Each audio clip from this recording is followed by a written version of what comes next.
BTW, FYI. Visit Nexplanon.com RN to learn about Nexplanon.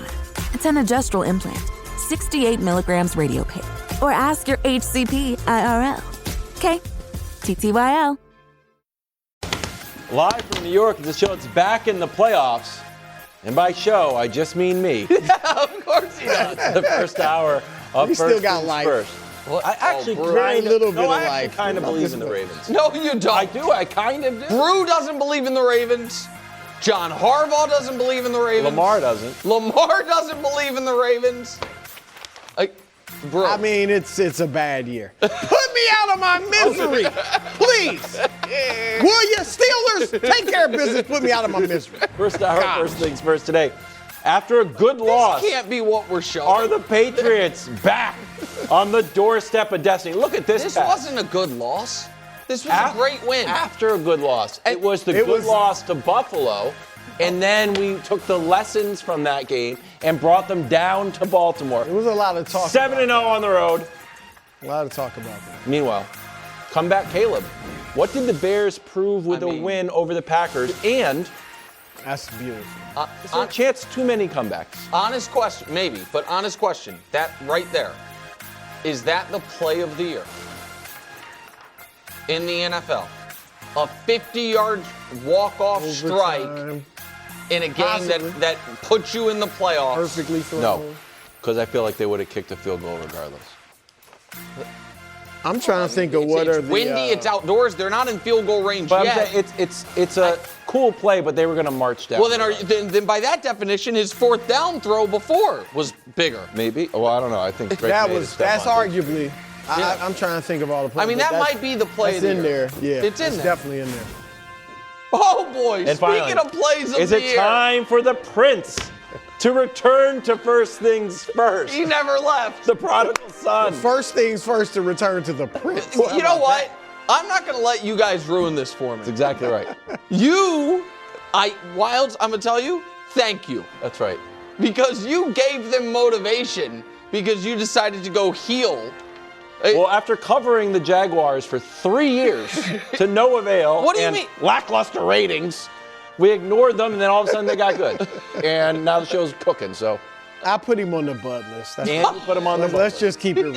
You're, Exactly right. you're taking All of a Bud sudden- list credit? All you're I not know putting is him he on was the on the bud Bro, list and he exactly cooked. Let me tell you Exactly right. something. 34 in Denver. He's Man, been come on the Bud list a lot. I don't think he's ever been on it. That's not true. We haven't spoken about the Jacksonville Jaguars Okay. in months. Well, that's coming later. But right now, we start with the team of the century. Drake May led the comeback after being down 11 points in the fourth. His first fourth quarter comeback, his first 300-yard game. Here's the Patriots postgame. Watch this. Holy cow. Finally, what is this team capable of? Next week. I get one next week. 1-0. Oh, hey, I'm not saying what I'm saying. Not saying what I'm saying. What did the Patriots prove in a comeback win? We said going into it that, for me at least, they had to win this game to be a contender. That if they lost this game, I was going to say great season, love the quarterback, positive moving forward, but blow the game to the Bills, then lose to a Ravens team that I don't think, going into the game, didn't think was that good. You're not championship caliber. Winning that game in that fashion with their most important player and their best player turning what could have been his worst game of the year into his best game of the year, that makes you a real legitimate big boy contender. So I'll give you that. It also speaks to why I feel so highly, and I know some of what was supposed to be Drake May compliments from me Friday came across, understandably, because I delivered them as such, as Lamar Jackson insults. When I was saying I trust Drake May more in this game, I'd rather have Drake May more moving forward. I understand why people took them as digs at Lamar rather than compliments to Drake. It could be but both. Honest to God, it was both. To be fair, I'm not trying to run from it, but it feels like they were taken as only insults to Lamar when it was, a little bit of both. Listen, I think that guy's a star. And I think that the fact that it almost feels like when you're watching the Patriots, if you're rooting for the other team, you'd rather them be in 3rd and 4 than 3rd and 13. The fact that he makes those happen is right. so nice. His ability on these 3rd and longs and deep passes has been so dynamic all year, and I thought the touchdown pass to Kyle Williams was brilliant, and the 4th and 2 play, they lose the game if he doesn't throw a bullet on 4th and 2. So, Brou, they checked a lot of the boxes that Wilds has wanted them to check. Well, am I going to get to talk? Yes, of course. They proved, first and foremost, Wilds, I hate to break it to you. Go ahead, break it to me. That they can accept a gift. Because that was a gift. The Ravens had it in the bag, and they crumbled as they have so many times before. That said, Drake May was great. See? I was about to give you a compliment. I told him he's got to stop doing this to you, bro. I tried I'm not even going to do it to you.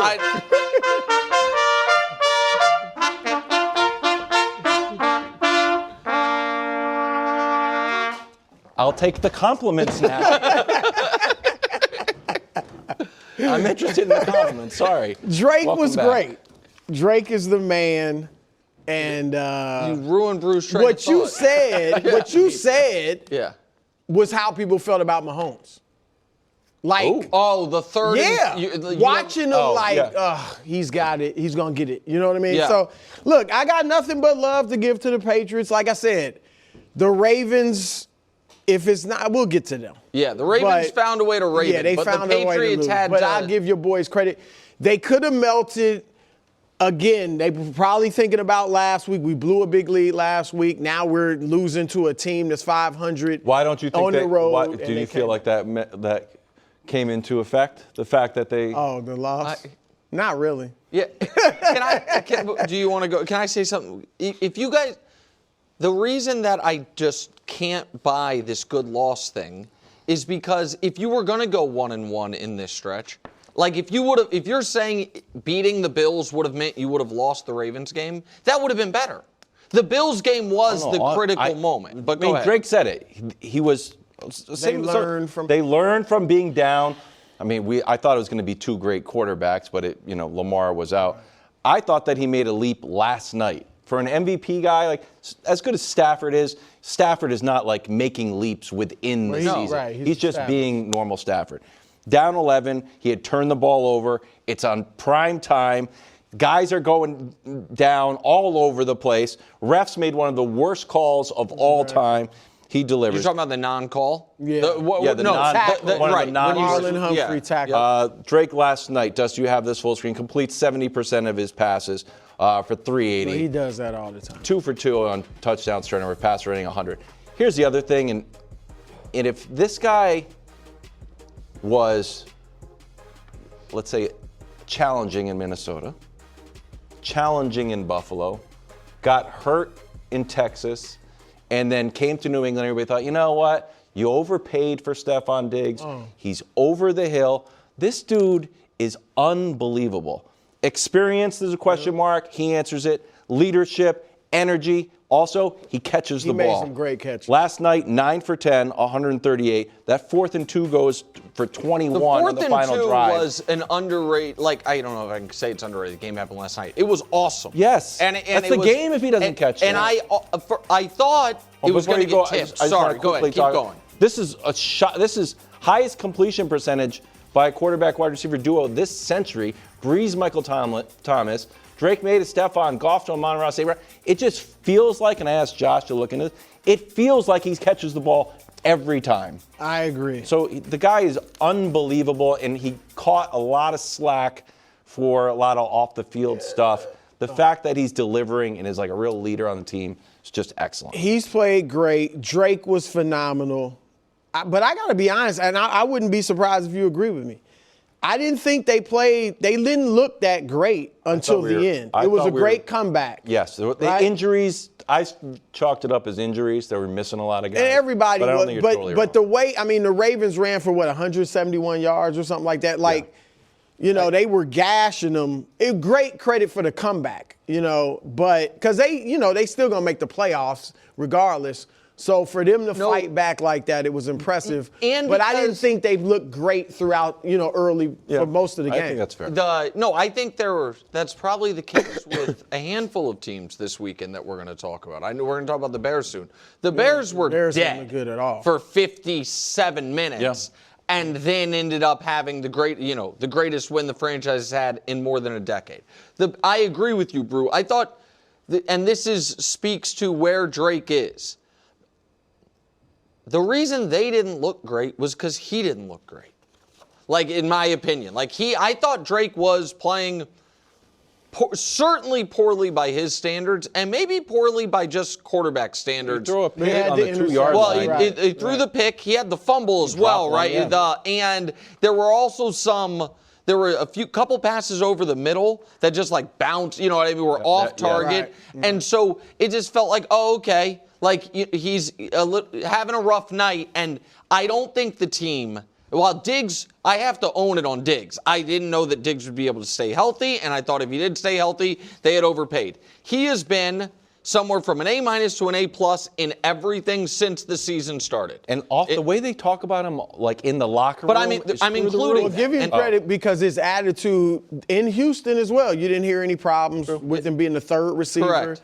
And so the last 2 years, no attitude issues at all. But so Diggs has been one of the better free agent acquisitions anyone made in the NFL this offseason. I never saw that coming. Mm-hmm. It felt like he was their third choice because other receivers' girlfriends didn't want to go there, and they had to overpay for him, and it ended up working out great. Sure did. The other thing was a loss would have been not crushing as far as can we make the playoffs, but crushing as far as the missed opportunity. Yeah. Because Denver lost earlier that day, and Jacksonville by virtue of that, had won. And so because of the win, you guys are now super alive again now for the 1 seed. And had you lost, you'd be the 3 seed today because Jacksonville would have passed you. So just super important. Gentlemen, thank you as always. Would you like to play us out? I love the Patriots colors today, too. I don't know how much we spent on. I kind of missed them.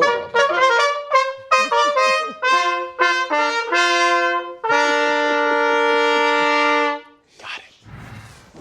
On the other side of the ball, the Ravens lost Lamar to a back injury, and then Derrick Henry to confusing coaching, bro. Henry scored the touchdown, split the Ravens up 11, and let you know something, we can't stop the run.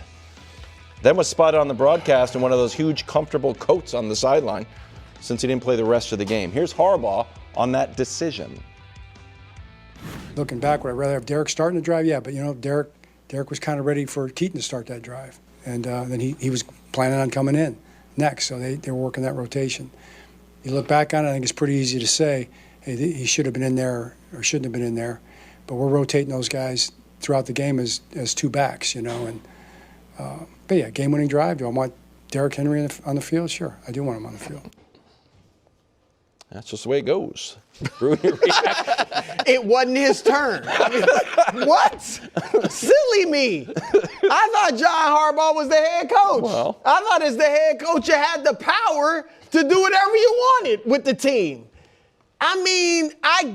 We saw they were alternating series a lot throughout the game. I guess it wasn't Henry's time. But when the game is on the line, you're up, 11? Yes. With 12 minutes or 5 minutes, about 5.5 minutes left, and you got the best running back of the generation, who still is a great running back, who had been running all over them. Yep. Last time he touched the football, it was a touchdown. 2 times before that, he ran for 20-something yards, and he doesn't see the ball again? I'm sorry. I just don't. And look, I said this before. I don't know how well I said it, but throughout this tough season, when the defense was playing poorly, the focus was just on if they just got to get this defense together. And then the offense started struggling. But, so the focus kind of just became, just start winning games, get in the playoffs. it really took us away from their problems. These last few years when I've been picking them to win the AFC, it's always something. It is always something. Early in the year, it was the defense. Then it became Lamar and the offense. But that made me forget about, well, if those two things are clicking, it's special teams, it's bad coaching, it's fumbles. Yeah, I mean, Zay Flowers, And so they just find a way to beat themselves. And they're still look, I'm not going to just – I'm spiritually done with them this year. I think Steelers going to beat the Browns next year and the Ravens will be out. Next week and the Ravens will be out. I'm not going to abandon them until they're officially out. But, it's just a nightmare season for them. And there's no really reason to believe that they'll get to the playoffs. And if they do get there, that they would do anything. Yep. They were the favorites to win the Super Bowl. Not one of the favorites, the favorites. Yeah. The start of the year. And I think, and I'm not saying you're doing this, I think focusing just on like the Derrick Henry, we're really talking about one drive. Because they went up, right, with him scoring. The Patriots then had the long drive with the 2-point conversion to cut it to 3. And then the next drive is the only other time they had the ball ahead that he wasn't on the field. You're talking about really just a couple plays. And then when they did get the ball back and he still wasn't on the field, that's just because, right or wrong, Derrick Henry is not considered a 3-down back. Derrick Henry is not your receiving back. So and this was the case at some part of his career with the Titans and his whole career with the Ravens, when you're in obvious passing situations with 2 minutes left down, they viewed as obvious passing, he's not going to be on the field. And now we can say that's dumb, and I think to a large part it is dumb. Like the Patriots could not stop Derrick Henry, and the Ravens' best chance of getting in field goal range with a Tyler Huntley at quarterback, most notably. And if they're expecting the pass. Right, run the ball and see. It wasn't 40 seconds. It was 2 minutes and 3 seconds with a timeout remaining or 1 or 2 timeouts remaining. But the problem is that this team has been a massive disappointment. And we are 15 games in, and they haven't played one great game.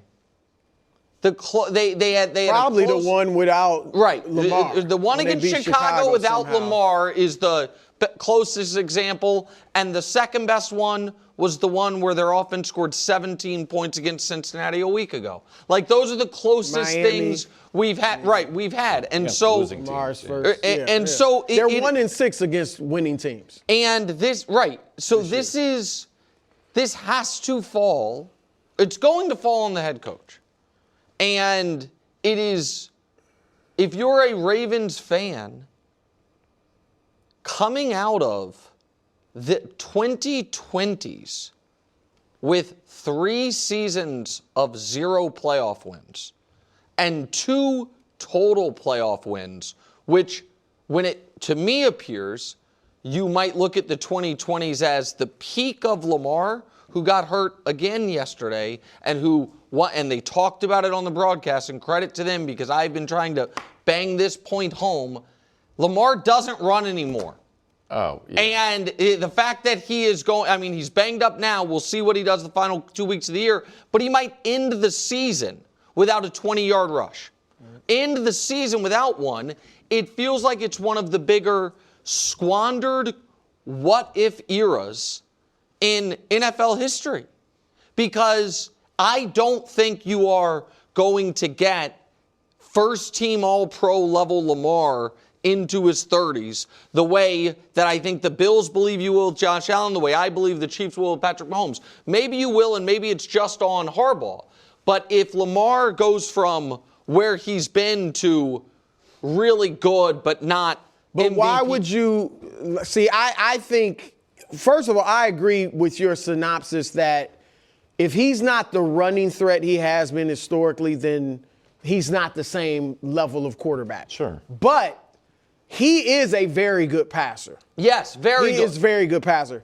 And everything people have said, you can't do this, you can't do that. Throughout his career, for him to even become this level of pocket passer, no one really thought that was possible. So my view is, if he can't run anymore like he used to, he'll still run okay, then I think he will become that much better of a pocket passer. I think they need to improve the receiving core. Like we talked before, it's a good, adequate receiving core. He runs a lot, so you may not need it.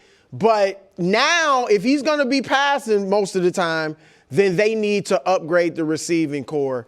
And Harbaugh, you said it's probably going to fall on the coach. I think at this point it should fall on the coach. 18 years, it's time for a new voice. Like I said, if it's not the offense, the defense, fumbles, penalties, it's baffling play calls or game plans where we're like, what was that? Why did they not run Derrick Henry? Or why did they stop running the ball or whatever it might be? And also, we're not even talking about it. The Ravens do weirder stuff than any alleged championship level team in the league. Like the Mark Andrews play. That's just I think that was all him for some. I don't know what he was thinking. So I still don't understand this. Because Harbaugh said it wasn't. There was no. It wasn't a pitch or anything. To me, that's. But it almost looks like because on coaching. They're undisciplined. Right. They're undisciplined. And by the way, I know you were talking about the non-called DPI. This also, the Ravens got incredibly lucky that they said this was roughing the passer. Yeah. Because that's what made it offsetting. Like that was we're all used to shaky roughing the passer calls, so it didn't, and they're like, oh, that's offsetting. But that, I don't know if it was. Who is Watch that? Zay Flowers are close. Because what you just do? I didn't see the whole thing's baffling. It's just time for I think Harbaugh will get a job somewhere else eventually as soon as he wants it. But they need. You don't think they need to? No, I think Lamar's hurt. I mean, I think he's hurt too. Okay. But it's 3 years of underachieving. I know, but watching the beginning of this game, when Lamar got hurt, this is honest to God's truth. When Lamar got hurt, I was upset for 2 reasons. One, personally, I root for Lamar. I've told you a story. My son met Lamar at the ESPYs, and he was like, could not have been like nicer. We have a bunch of pictures, and I just like him as a guy. Right. So I want Lamar to be in the game. 2, I was like, I'm not sure I want Huntley on the field because Lamar instead of Lamar. Lamar did not look like Lamar. He just did not pass the Danny Parkins eye test of moving like Lamar, throwing like Lamar. I mean, his pass he was 7 for 10 for 100 yards. He was passing fine. He did not look like Lamar. I'm telling you, I had no. The running? Well, he wasn't running. No, but I was not worried about Lamar. I had no pit in my stomach when Lamar got out of the pocket. And that's where we might disagree, Brou, is I think Lamar Jackson, if it was flag football rules and it's your quarterback's not allowed to run, Lamar Jackson is not, to me, a scary quarterback. He's a good quarterback, very good, but he's not a scary quarterback. Like to me, the scary piece of Lamar is the dual threat and what he is able to do throwing because people are so afraid he's going to run. Like all of that. And I just feel like I haven't seen that all year. Certainly since the Chiefs game. We certainly haven't seen him. 9 touchdowns, 7 turnovers in his last 8 games. So hopefully he's back for Green Bay. Moving on. We're going to head to Tennessee for the Music City Miserable. Dynasty crumbling. Minshew hurt his knee, out of the game. Chiefs were win number 3 for the Titans by a score of 26-9. Nick, you warned us about this. Yeah. But were you surprised they looked this bad? No, listen. This year, particularly once the offensive line, you started losing people, I believe Patrick is one of maybe just one and at most 2 human beings alive who could have made the offense look functional. And functional is all it looked at the end. Barely functional, you know what I mean, at the end.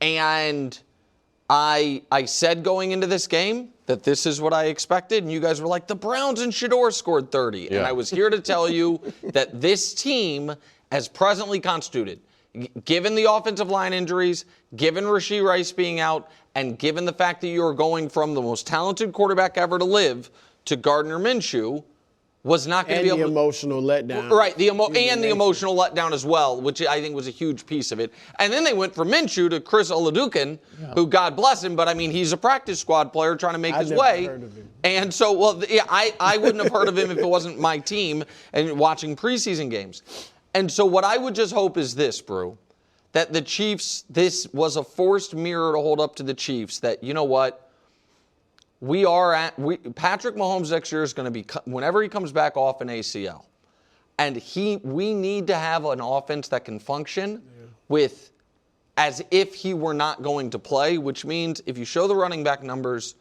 we have to get better running the football, because the Chiefs were a non-competent running team, and that's you remove Mahomes' running. Right. And so it just doesn't work. How much do you, because the offensive line when healthy is I like the offensive line when healthy. But how much of the run game, because there are guys or lines, actually whole lines that are really good pass blocking, but not run blocking or vice versa. How much do you put on that on the offensive line? I think that they have the least investment in the running back room of any team in the league. Literally. I think it's a 7th-round pick who's coming off a broken leg, and Kareem Hunt, who is awesome at 3rd and 1, but was out of the league for a reason. And so I think that combined with, so it's more the back. I think it's the back and a little play calling. Yeah. I think it's a little bit of scheme and a little bit of the back. But I mean, this is a team that they're going to get annihilated by the Broncos, and they absolutely can lose to the Raiders in the final game of the year. Look, you were up 3-2 when Minshew went down. Yeah. I think you could have forced extra innings had he stayed. Caleb's come back next on FS1 on the Fox Sports Channel on Sirius XM. That might be the player of the year. I mean, it's I'd have to look through all of them, but that was. You're going to look through all of them? I do things like that. Nearly home. Isn't home where we all want to be? Reba here for Realtor.com, the pros' #1 most trusted app. Finding a home is like dating. You're not just looking for a place to live, you're searching for the one. That's where Realtor.com comes in. Like any good matchmaker, they know exactly where to look. With over 500,000 new real listings straight from the pros every month, you could find your perfect match today. Ranch style with a pool, barn dominium with an in-law suite, Realtor.com's got them. Modern craftsman with a big yard and a treehouse out back, Realtor.com will have you saying, yep, that's the one. No more swiping. It's time to start finding. Download the Realtor.com app today, cause you're nearly home. Make it real with Realtor.com. Pros #1 most trusted app based on August 2024 proprietary survey. Over 500,000 new listings every month based on average new for sale and rental listings. February 2024 through January 2025. You ever been on the road to Hana? I have. Me too. Now we're on the road to 1 billion views. Wow. How close are we? I was going to sing the Road to Hana song. No, don't. That guy who does the app will sue you. 34 million away. Wow. We're getting close to 34 million, views. but remember, about a month. If we don't get to 1 billion by the kickoff of the Super Bowl, Gianna's fired. That's rough. So if you want Gianna's job, don't around. Watch. Yes. Bears pulled off one of the most shocking comebacks of the year.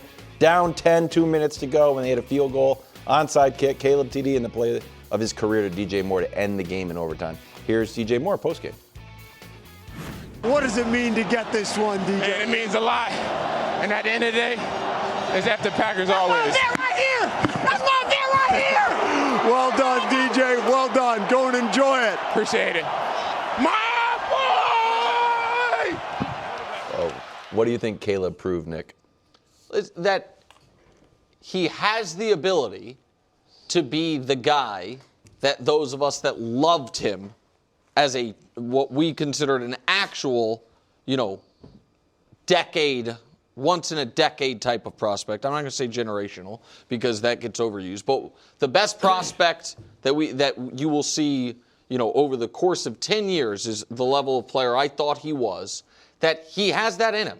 Now, can he consistently put it together? He hasn't done that yet, but he's stringing more and more together as this season goes on. And I think the fact that that last play was to DJ Moore is sneaky but wildly important because there has been a lot of talk about, particularly earlier in the season, about Caleb and DJ not being on the same page, about DJ not necessarily being happy. You know, people speculating that that next year DJ might be somewhere else.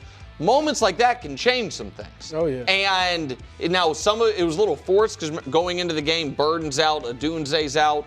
But I think that Caleb and Ben Johnson this year, Coach, have proven mostly for good and a little for bad that what everybody said about them is true. Like, Ben Johnson is a touch too cute at times. That 4th and 1 early in this game was an outrageous look at me, Louie type of moment that you just didn't have to do. And then 3 hours later, it's like that was their best chance for a touchdown for the whole game. But he obviously has been really good this year. And Caleb does still miss some layups. But man, the 40-footers that he hits and his ability to, in an offseason, Coach, go from sacked more than anybody to basically never sacked and always escaping, that's already elite. And so I do think they're a real contender, and I do think Bears fans should feel like, for the first time in almost every Bears fan's life, this guy's just going to be our quarterback for, the foreseeable future. Yeah, look, the last play, the walk-off in overtime was great, but I really thought the play that he made it was fourth and 4. That, to me, was a great play because he had an unblocked defender coming off the edge. He had to roll out to his right. He didn't really know where the unblocked guy was going to come, but he's rolling to his right, and then they kind of blow the coverage where they both jump the underneath player. And for him to get that off and then where he placed it, I thought this was an awesome play. In terms of his production the whole game, though, remember, there's a 99% chance that Green Bay would win that game. And the fact that the Bears were in that position, to me, is problematic. Jordan Love got hurt early in the game, so there's that part of it. There's no Micah Parsons. He's out of it. There's that part of it. And the fact that the Bears were that far behind and had to do that many dramatic things to come back to win it, I don't think that's great. So, Brou, let me show you this graphic. Caleb by drive, first 7, last 2. First 7, mediocre or less. Passer rating is 70. Last 2, 141. So it he pulled it all out of the fire post onside kick, really. So the question is, how are you viewing the game? I don't know. The ending, he was like, you would think it's the best game of all time, but it was pretty. Well, like I said about the Patriots, this was far beyond that, though. They got a gift, and the Bears accepted the gift. I mean, Romeo Doubs, you're a receiver. That's why they put you out there on the kickoff, because you're sure hands. And for him not to get that onside kick when you know the onside kick is coming, that's unforgivable. But I think Caleb showed that he's clearly clutch, and because we've seen it a few times this year.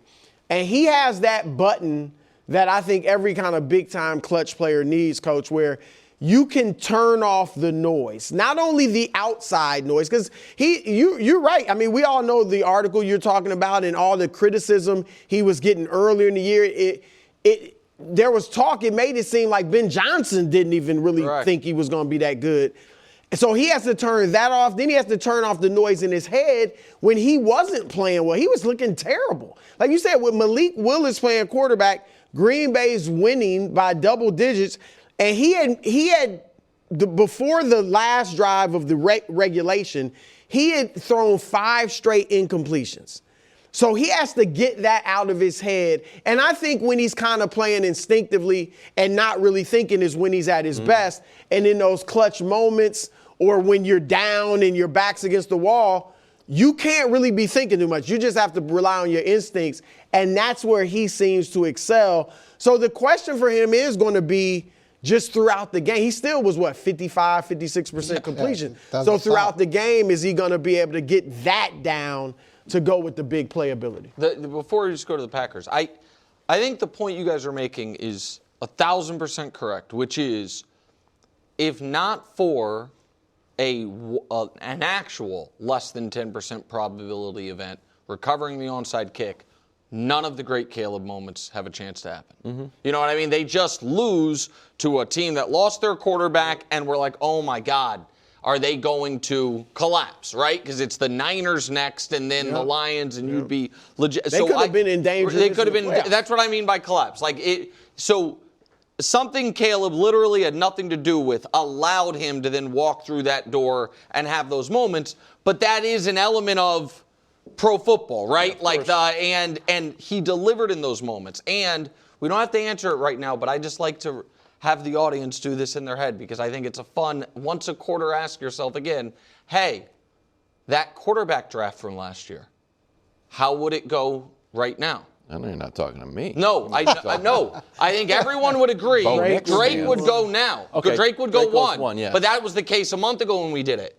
But right now, this moment, again, maybe a little fat and happy off this, but with Jaden having the year he had, Bo a week ago probably a little higher than now. Like it just that is going Honestly, to. I think it's a good question. I think it really depends on the system kind of that your team runs.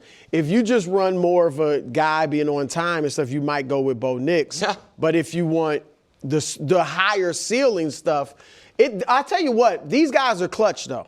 Drake we saw yesterday. Caleb has shown, and Bo Nix obviously has had moments. Well, let's not forget everything Jaden did last year. See, and that's the right. If he stays healthy, he's right up there. But that's only just where there was like a dynamic quarterback who could run like Jaden, but also super accurate. You can dream. Meanwhile, he'll get to the AFC Championship. Packers fall to 9-5-1. Jordan Love left in the second quarter with a concussion. Obviously, no Micah, and their Super Bowl odds are steady, actually. I thought they were falling, but they're still steady, bro. Nevertheless, your optimism might be waning. Take a look at these defensive stats now since Micah was gone. No sacks in the Broncos game, and then no sacks in the Bears game. And the run defense probably got better, though, right? 91. That's where you are. 100. Brew, are you worried about your Packers? Well, to talk about the defense, though, and look, if you want to put it on the Bears, but I had no problem with their defense for the first 59 minutes or so. Point. I mean, really, like that. Even if you want to put it on Caleb and the Bears, they still held them to 9 points for the bulk of the game, 3 field goals. That is amazing in today's NFL. So, obviously they need to get Jordan back. Now Malik Willis is out. I mean, with the shoulder, we'll see if he plays. One of them plays in the next game against Baltimore, but I do really think if Jordan is healthy, Coach, look, they're not the favorite. With Mike and everything, I would have felt like my pick, they're the favorite in the NFC. Now they're certainly not the favorite, but when I look at that field, there's nobody I'm like they absolutely cannot beat if Jordan Love is healthy. But he's going to miss a few games. No, I know. Well, he might miss the rest of the regular season, hopefully. But no one's come, right? No one is. So they seem to be pretty long, like a few weeks. It seems like there might be a few weeks. But as long as they get in and if he's ready for the playoffs, then I think they got, I say more than a puncher's chance. I mean, I just think the field is open in the NFC. And so the key for them is to be healthy. Yeah, and we're looking at the lost 2 in a row, but the 2 teams they lost to were Denver and Chicago, which are number 1 seeds or vying for the number 1 seed in each of the division. What worries me about a game like this is when you do have that higher percentage of winning, you're 99%, and then you fumble the onside kick, and they come back and they score, and you lose in overtime.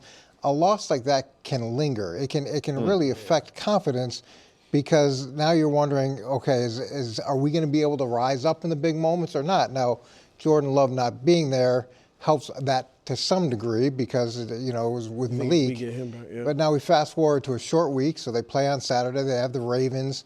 Well, hopefully the Ravens have some fight in them, but you would think they would have a ton of fight in them. And this could be now a 3-game losing streak. And I feel like throughout the course of the season there's been high expectations for Green Bay, and they found ways to disappoint in different key moments.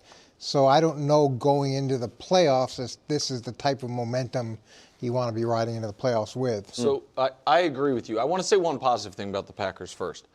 I think Matt LaFleur deserves some of this credit, and obviously Malik Willis deserves some of this credit. But since Malik Willis got to Green Bay, whenever we've seen him play, it's been like, that's an excellent backup quarterback who maybe at some point gets a chance. And I actually think that has real value for the franchise long term, because if you are a quarterback that thinks, man, it didn't go right for my first stop, I want to rebuild my value, you'd want to go to Green Bay. Like, Green Bay should always have good backup quarterback situation. Exactly right. Like San Francisco, like I think the Rams have with McVay. Minnesota. Where it's like, this coach is going to help me rebuild my confidence and whatever. Because Malik Willis stepped in and I thought looked awesome. He played well. I thought he looked really well. He did. Here is where I'm at on the Packers. Because if they make the playoffs, we know they won't win. They're not going to win the division, and we know that they're not going to be the top wild card seed, because that's going to be whoever doesn't win the NFC West. So we basically know if they make the playoffs who their round one opponent will be as the 6 or the 7. They will either be playing Philadelphia or the Chicago Bears for a third time. I would give them a real shot in either of those matchups. I think that's where it is. Favored against the Bears. They'd be favored against the Bears. I don't know. I don't. Maybe. They were. How could you not? They beat him the first game. They really should have beat him this last game. I mean, the only reason I'm saying that, Coach, is this game, because they were a 1.5 dogs in this game. Yeah, so I don't think. Well, I mean, it would be in Chicago. But I'm telling you, but regardless, call it close to a pick 'em. I'm pretty sure it'd be Bears by a point and a half. But they could win either one of those. They could beat Philly. They could beat Chicago. But I think that's their ceiling.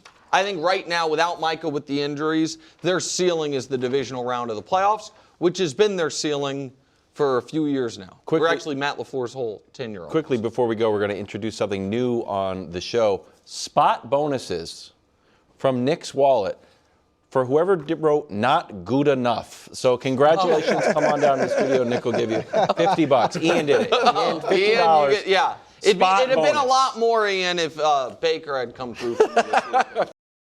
Nearly home. Isn't home where we all want to be? Reba here for Realtor.com, the pros' #1 most trusted app. If you're hearing me, I'm going to assume you're awake. And if you aren't, because while you're snoozing, someone else might be finding your dream home. That's where Realtor.com comes in. With over 500,000 new real listings straight from the pros every month, that's a lot of chances to find the place you've been dreaming of. Whether you're searching for a 2-story mid-century with a pool or a little extra space with a spa-inspired bathroom, Realtor.com can help you find it today. So quit hitting that snooze button. Realtor.com isn't sleeping on finding your dream home, and neither should you. Download the Realtor.com app today, 'cause you're nearly home. Make it real with Realtor.com. Pros #1 most trusted app based on August 2024 proprietary survey. Over 500,000 new listings every month based on average new for sale and rental listings. February 2024 through January 2025. You know, the last 12 teams that went into Denver scored an average of 16 points and left with L's. Trevor flipped his hair and flipped the script. Lit up the Broncos defense to the tune of 34 points to improve to 11-4. Liam Cohen talked about the lack of respect that his team faced. Take a listen. We don't care. You know, we really don't care about the narrative. You know, I'm sorry to say that, but it's only helping us. So I want the narrative to keep coming.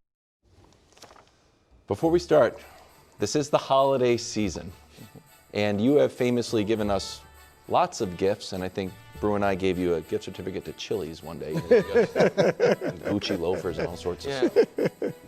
I left something under the desk for you. You a did? Sign of my appreciation for a day like today. I'm very excited to talk about the Jags here, and all you do is make fun of the Jags. Nope. So if That's this, true, if this but spoils this. No, it's Christmas season. I wouldn't do that in the Christmas season. Very nice of you, Kevin. I think I know what this is. Because you know what that says, Brou? I don't want to show their phone number. It says King's Brass. For a long time. Which means it can only be one thing. You're going to show I'm going to show their phone number. Well, maybe get them more business. Let me open it up. Oh, you shouldn't have. KW, let me tell you something. back. We are so back, Bro. we never left. He's back. He's back. With a uniform change. My guys. A wardrobe change. My guys. Have the trumpeters back. I can have them? So you're done with them? I'm not done. Giving them up? 11 wins. What are you supposed to do? I can have them back. Oh, yes. You can make fun of the we can sports share. media ombudsman again. And as it turns out, the tackle that turned the tide, don't need it either. Coach, I'm here to tell you something. This is not working. No, it looks great. I'm going to do my nice best. on you. Thank you. Who could have seen this coming? This guy. Right here. Years and now ago. you might, it's funny you say that, Brou. So let's show Trevor these last 4 games. I'm taking this off. Let's show Trevor the last 4 games, Dust, where he's been the best player in the league.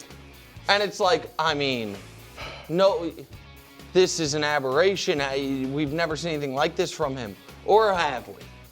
The graphic that you guys banished from the show. Trevor Lawrence, this is more than a season from week 9 of 2022 until he got injured in 2023. That's minus weeks 5. No, there's no minus. It is an uninterrupted That's stretch still of time. not close, though. That's not close well, to no, this. but it was only year 2 as a young player. So here's the deal about Trevor, and then we'll get to the Jags. And I said this to Wilds earlier, and I think you might agree, Brou. But I'll say it to you, Coach. I don't think his better got better. I think he eliminated the awful. So, the reason that I could never quit Trevor is when we show you any year of his career, his 10 best throws, they could line up to the 10 best throws any other player made. The problem was he would have, to go along with it, some of the goofiest, worst plays, just dropping the ball or throw red zone interceptions.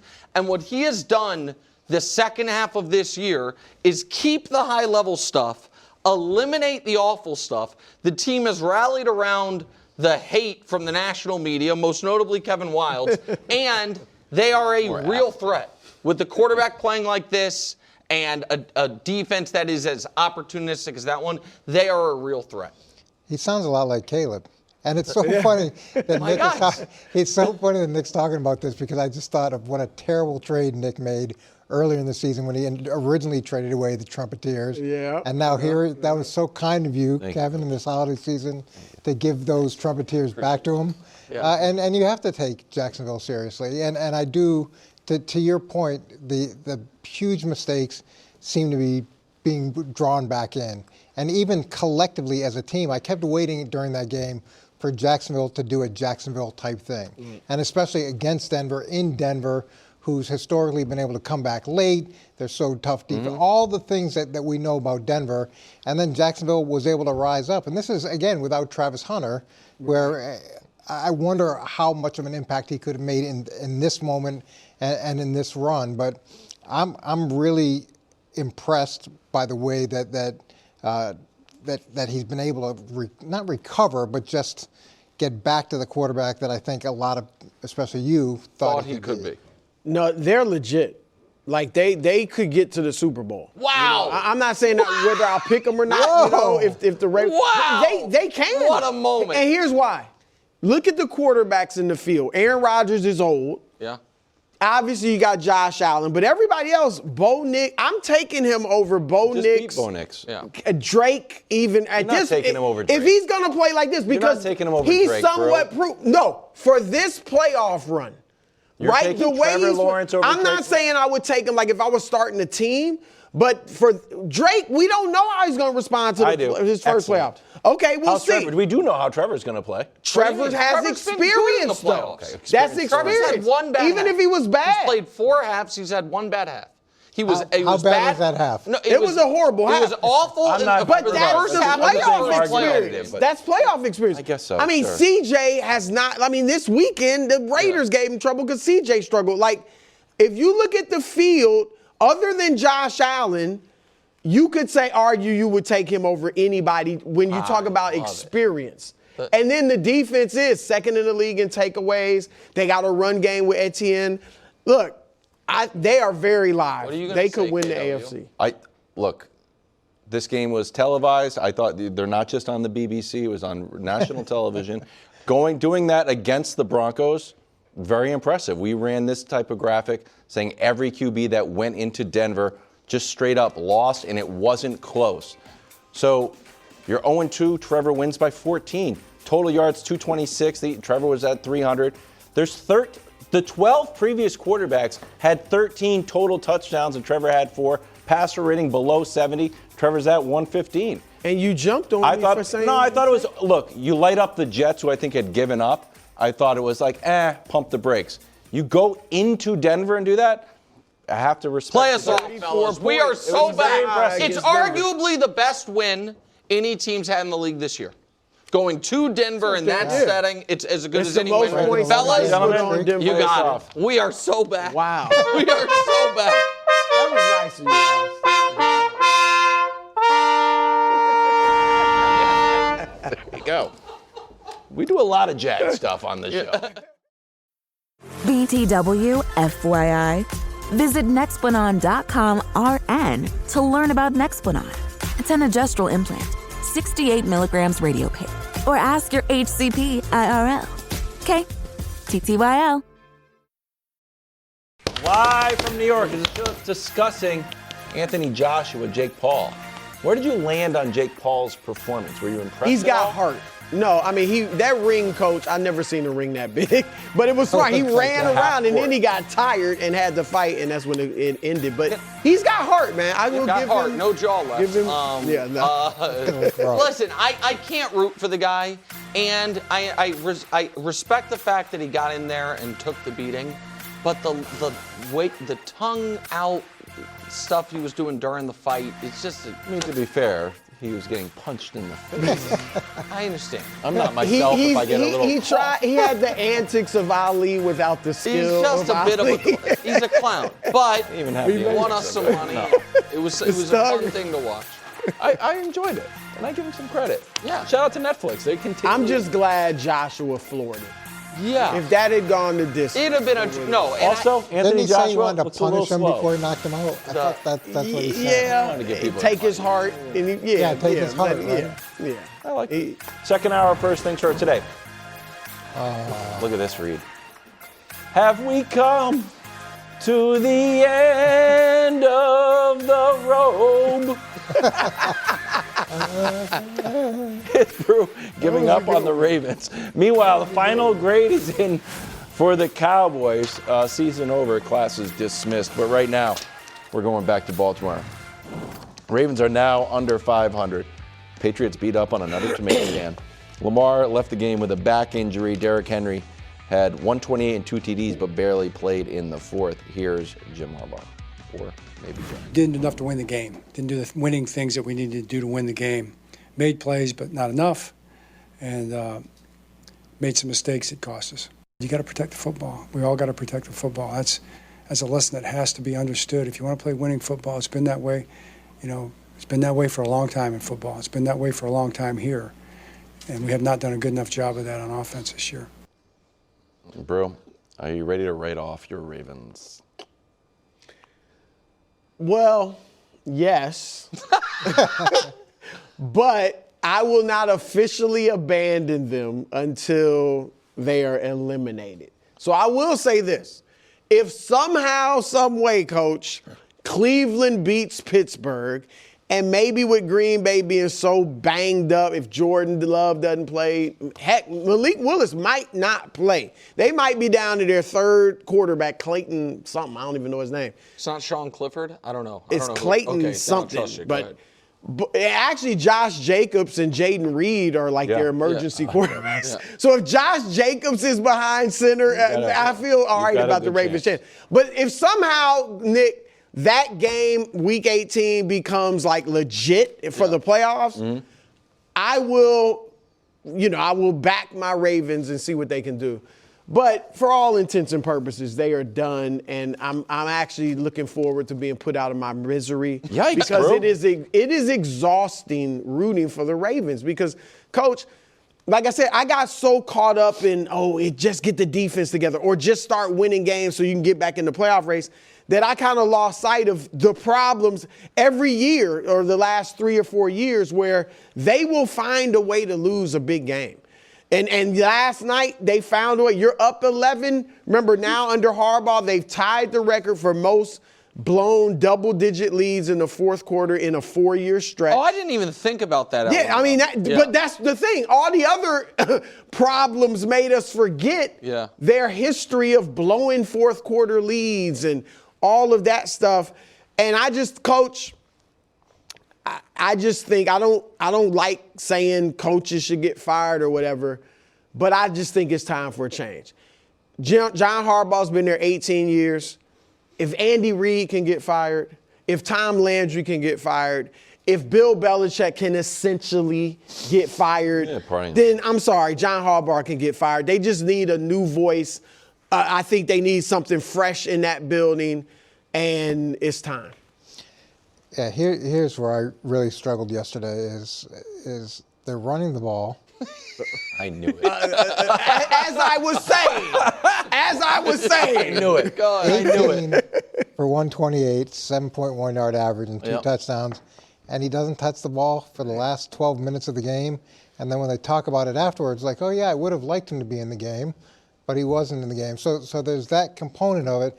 And remember when we were going, I don't remember if it was last year or the year before, but playoffs, they decided not to run the ball. We had the same results. Okay, so we didn't really learn anything from that. But the Chiefs game, they didn't have Derrick Henry, right? That was because this is Henry's No, but they had a great run game. They had a great running game. No, but I'm adding to your point. The Chiefs game, they didn't have Derrick Henry, so then they got Derrick Henry so they wouldn't make that mistake again, and then they consistently made it. But to me, it gets a little bit worse in the sense that, so Lamar Jackson's missed a practice once a week for, 6 weeks now? Yeah. This will be 7. And he gets hurt on a quarterback-driven run that's run inside the tackle box. Like, why are you running? If he's going to carry the ball, he's obviously got some sort of injury because you see the way he moves, you see the way he scrambles, you see the things he's doing, but now you're going to call a quarterback-driven run not outside, which I'm not, look, any quarterback-driven run can have its risks, but it's inside the tackle box with a guy that's been dinged up throughout the course of the season. I don't get it. And there was obviously a rationale. There were coaching meetings. There were decisions made, and this is how it came out. And it's not very good. And I can't imagine very many people are happy there. I'm definitely ready to write off the Ravens. You can spend more time on that in a second, but I want to ask a question. Now that we know, Lamar, that it's not broken ribs, it's a bad contusion, am I the only one that was surprised he didn't go back in? He said he took a shot at Toradol on it. Yeah, couldn't throw. And still just couldn't. It was just because the whole time once they did I assume they did the X-rays, found out. So when I saw, I guess what I'm saying is, when I saw he didn't go back in, I thought the news was going to be broken ribs. And then when the news was bruised ribs, it just, that part. Didn't we have this a few years ago, kind of the same exact scenario, where he was sort of dinged up, and every week they were saying, well, he should be able to play this week, he should be able to play this week, and then he kind of disappeared, but it was never really clarified. That was about a 5-week stretch where he they were kind of like this. They were sort of in the playoff mix, and then then something happened. That was strange. And they made the playoffs. They didn't play in that game. And Huntley had a dive at the goal line to tie the Bengals. And here we are again. And that's Lamar's injury stuff has always been weird. The hamstring this year was weird because Harbaugh said he's going to be back after the bye, and then the bye came, he wasn't back. I do not question Lamar's toughness, which makes me then question the Ravens' messaging about his injuries consistently. It just seems like they are always on a different page than him. But that's whether he were fully healthy or not going into these final 2 weeks, I'd be ready to write him off because we've had 15 games of this team being below average. I was looking at somebody plays. The Vikings are on key team schedules coming up. Baltimore plays No, the Packers play the Vikings, and Detroit plays the Vikings. That's what I was thinking of. The Vikings play a big part in the NFC North race. Right. And I'm like, oh, well, that should be, for both those teams, those should be easy wins. Vikings have the same record as Baltimore. Yeah. And we're 15 games in. Like, for the first time all year, I now feel the other AFC playoff teams hope Baltimore gets in over Pittsburgh. I think right now, Pittsburgh feels like the scarier team, which is sacrilegious when 28-year-old Lamar Jackson is the quarterback of one of the teams. And I'm saying that even if I'd feel that way even if Lamar hadn't gotten dinged yesterday. They don't have an identity as an offense. They don't seem to the coaches don't seem to recognize the stakes of the game, which is, to your point, okay, we're in a running back rotation between Derrick Henry and Keaton Mitchell. On a drive that might define our season. The rotation's over. Right. And they're not going equal. to break. They're not Sonic and Knuckles. And we know Jahmyr Gibbs is better than Mike. But still, it's not even close. Yeah, it's like Derrick Henry should be in there. I saw that graphic. I didn't realize that he was that fast. Which one? Mitchell? It's like 20 miles per hour runs. It's like Mitchell and Jonathan Taylor. No, Keaton he's a good back, but come on, we're talking about Derrick Henry. Especially late in the game, you pound the defense is a little worn out. He was like falling forward for 6 yards. Yeah, and this is your old thing. What was the other team hoping? As a Pats fan, KW. Yeah, I texted you.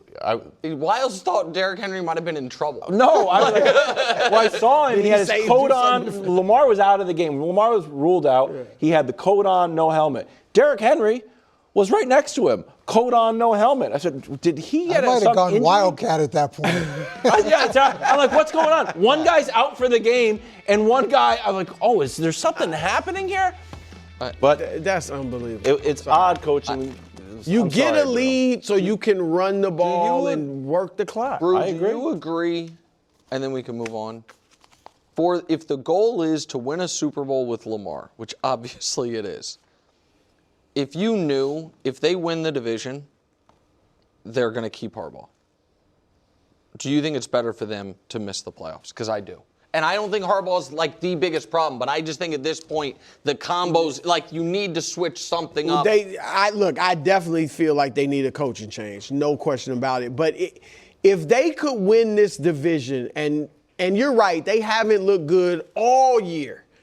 But with this field, Coach, I would just be like, hey, they got a puncher's chance. Let's see what happens. They were outplaying the Patriots yesterday. Remember, 3 weeks ago, everybody wanted to get rid of the guy in Pittsburgh. That's the thing. Right. But now, I don't think. I think that's different though. I think they definitely got to get rid of Harbaugh. I think the guy Mike Tomlin has even.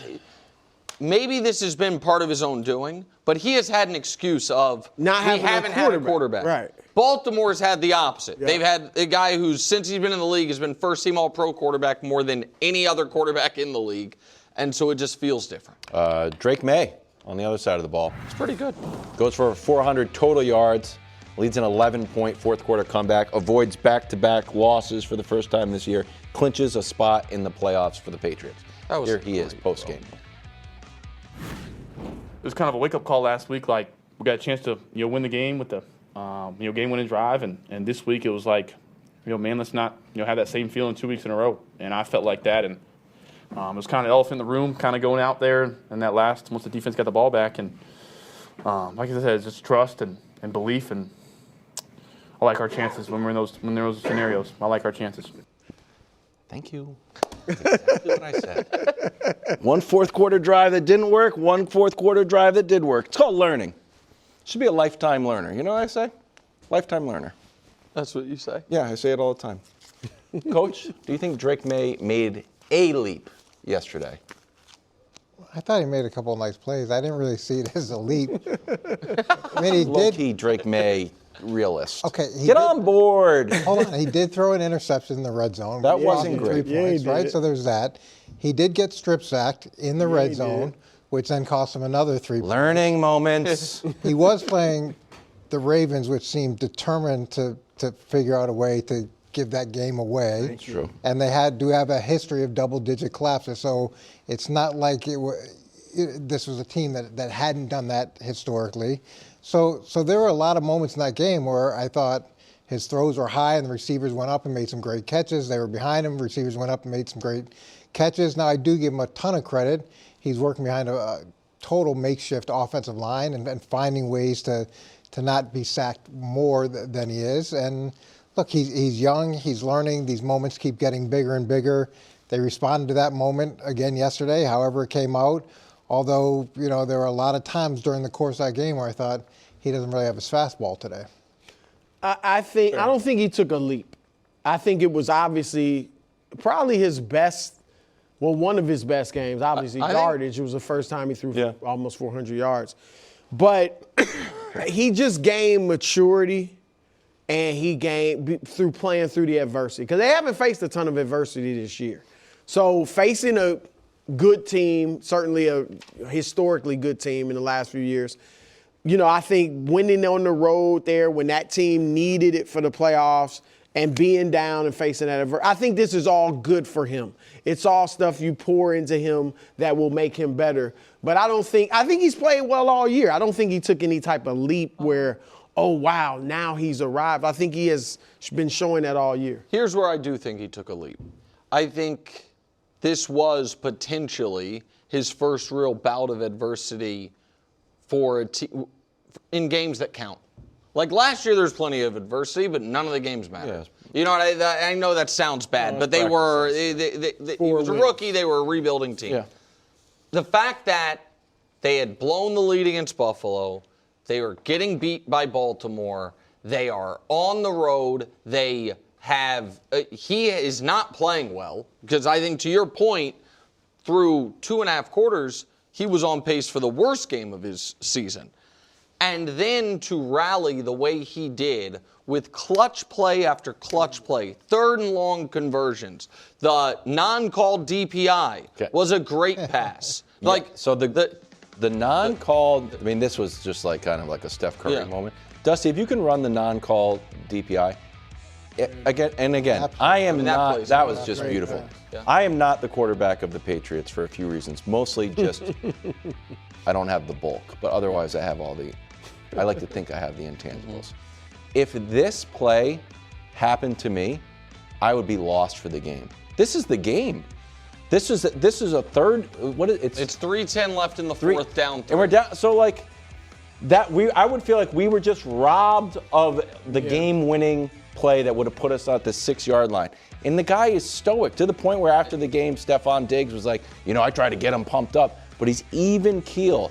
To have this not go his way and just say, it's not a big deal. We'll keep on driving down the field. And 3 plays later, he has the 4th and 2, where he has to throw a laser that almost to the side. Other way. Right. Yeah. No, that's where arm strength at times can be overrated. Where it's not overrated is when a corner is breaking on a ball and you have to fit it in. And if you look at, if you show his road numbers, I thought that should have been the pick 6. That was, it could have been, and it was but here's Drake on the road this year. Perfect. He's been unbelievable, and so I believe he is going to be moving forward a top 5 quarterback, and I think that I reserve the right to adjust that if. He's one of, it feels like 1 in 4. If he isn't? No. I'm saying, sure, if I'm wrong, I'm wrong. But what I'm saying is I feel like 1 in 4 excellent quarterbacks are shells of themselves in the playoffs. I don't think it's super rare. I think that if you just go through it, and so that's, and you have no way of knowing who that's going to be until you see it. And one game won't dictate it, but it'll give us an idea. So I reserve the right if I'm like, man, I've never seen him look like that come the playoffs. I just think he checks all the boxes. No chance that happens. Don't worry. I don't want to pick on guys, but that's what Peyton Manning or Justin Herbert or Lamar Jackson fans all would have said too. No, I could see that. Another season of being over 500 for Mike Tomlin. Steelers now 9-6. Rodgers throws for 250. The Steelers run for 230. Is it time to take Aaron and the Pittsburgh Steelers seriously? Brou? Yes. Maybe this is your team as you're a bachelor again. That'd be tough. Yeah. Within the division. Wow. And look, you guys talk about me stepping out on somebody. That's moving in with her sister. Best friend's girlfriend. That win yesterday was impressive. Like, I did not think – I was convinced Detroit was going to beat them. I really gave them hardly any chance of winning that game. No respect for your upset alert, Wilds. I mean, I think all of us the but feeling Wilds was Detroit needing a victory. I feel like they're the better team. Yeah. Like, I was like, there's no way Pittsburgh's winning that game. They ran for 15 yards. Yeah, well, Coach, that's to shut. Save it, Coach. Come on. Hold them to 15 yards. Ran on them for what? Was it 230? 230. Yeah, I mean, and look, I don't think they're going to keep doing that, but that's been a weakness for the Steelers that everybody thought might be a strength in the season. So if they can get somewhat of a good run game, Rodgers has been good lately. Yes. He's been throwing it well. So you guys know I've said this since I've been on the show. Since he went to that Super Bowl and won it 15 years ago, he's had a ceiling of the NFC Championship game or the conference championship game, and hasn't played well in those games. So I'm not saying they can get to the Super Bowl, but in this AFC, I think they can finally at least win a game. Well, that would KW. And now, if they made Buffalo, that's right. If they win the division, they're probably playing Buffalo. Yeah, I would pick Buffalo. But I think Buffalo. KW might not. If you're going to run, if you're going to run for 230 and Buffalo's not stopping the run, you can be. And maybe I'm a big recency bias guy, but I was not impressed with Buffalo against the Browns, who ran for I think 160. So if you could just run the ball, and Josh did nothing yesterday, I was kind of wanted that to happen against the Patriots. But if he doesn't put on his cape, you can get a nothing game out of Josh. Don't get mad at me. Just look at the box score. Coach, what do you think? Well, so what I've liked, first of all, they won 3 games in a row, so there's that. And then in terms of running the ball, Jalen Warren's averaging 4.5 yards a carry, and Gainwell's at 4.9 yards a carry. I don't remember, it's been a while since Pittsburgh had 2 backs with those types of averages. That's for the season? For the season. Okay, that's so they're 4th in the league in sacks. Yeah. They're 4th in takeaways, so there's that. And then the Scotty Miller shows up yesterday out of the blue. Adam Thielen, who Rodgers they just picked wants up. old receivers. Well, here's what I'll say about that. You got Valdez-Scantling. So I've talked about this a lot, that this is an older team. And older teams, when they hit the middle of the season, there's this drop-off because, it gets hard. It gets hard for those guys. But as they get towards the playoffs or into the playoffs, those guys can rise up again. It's like a sort of a... they know the end is near, the light at the end of the tunnel, however you want to look at it. So you can get some great games out of those great players, guys who have historically been great.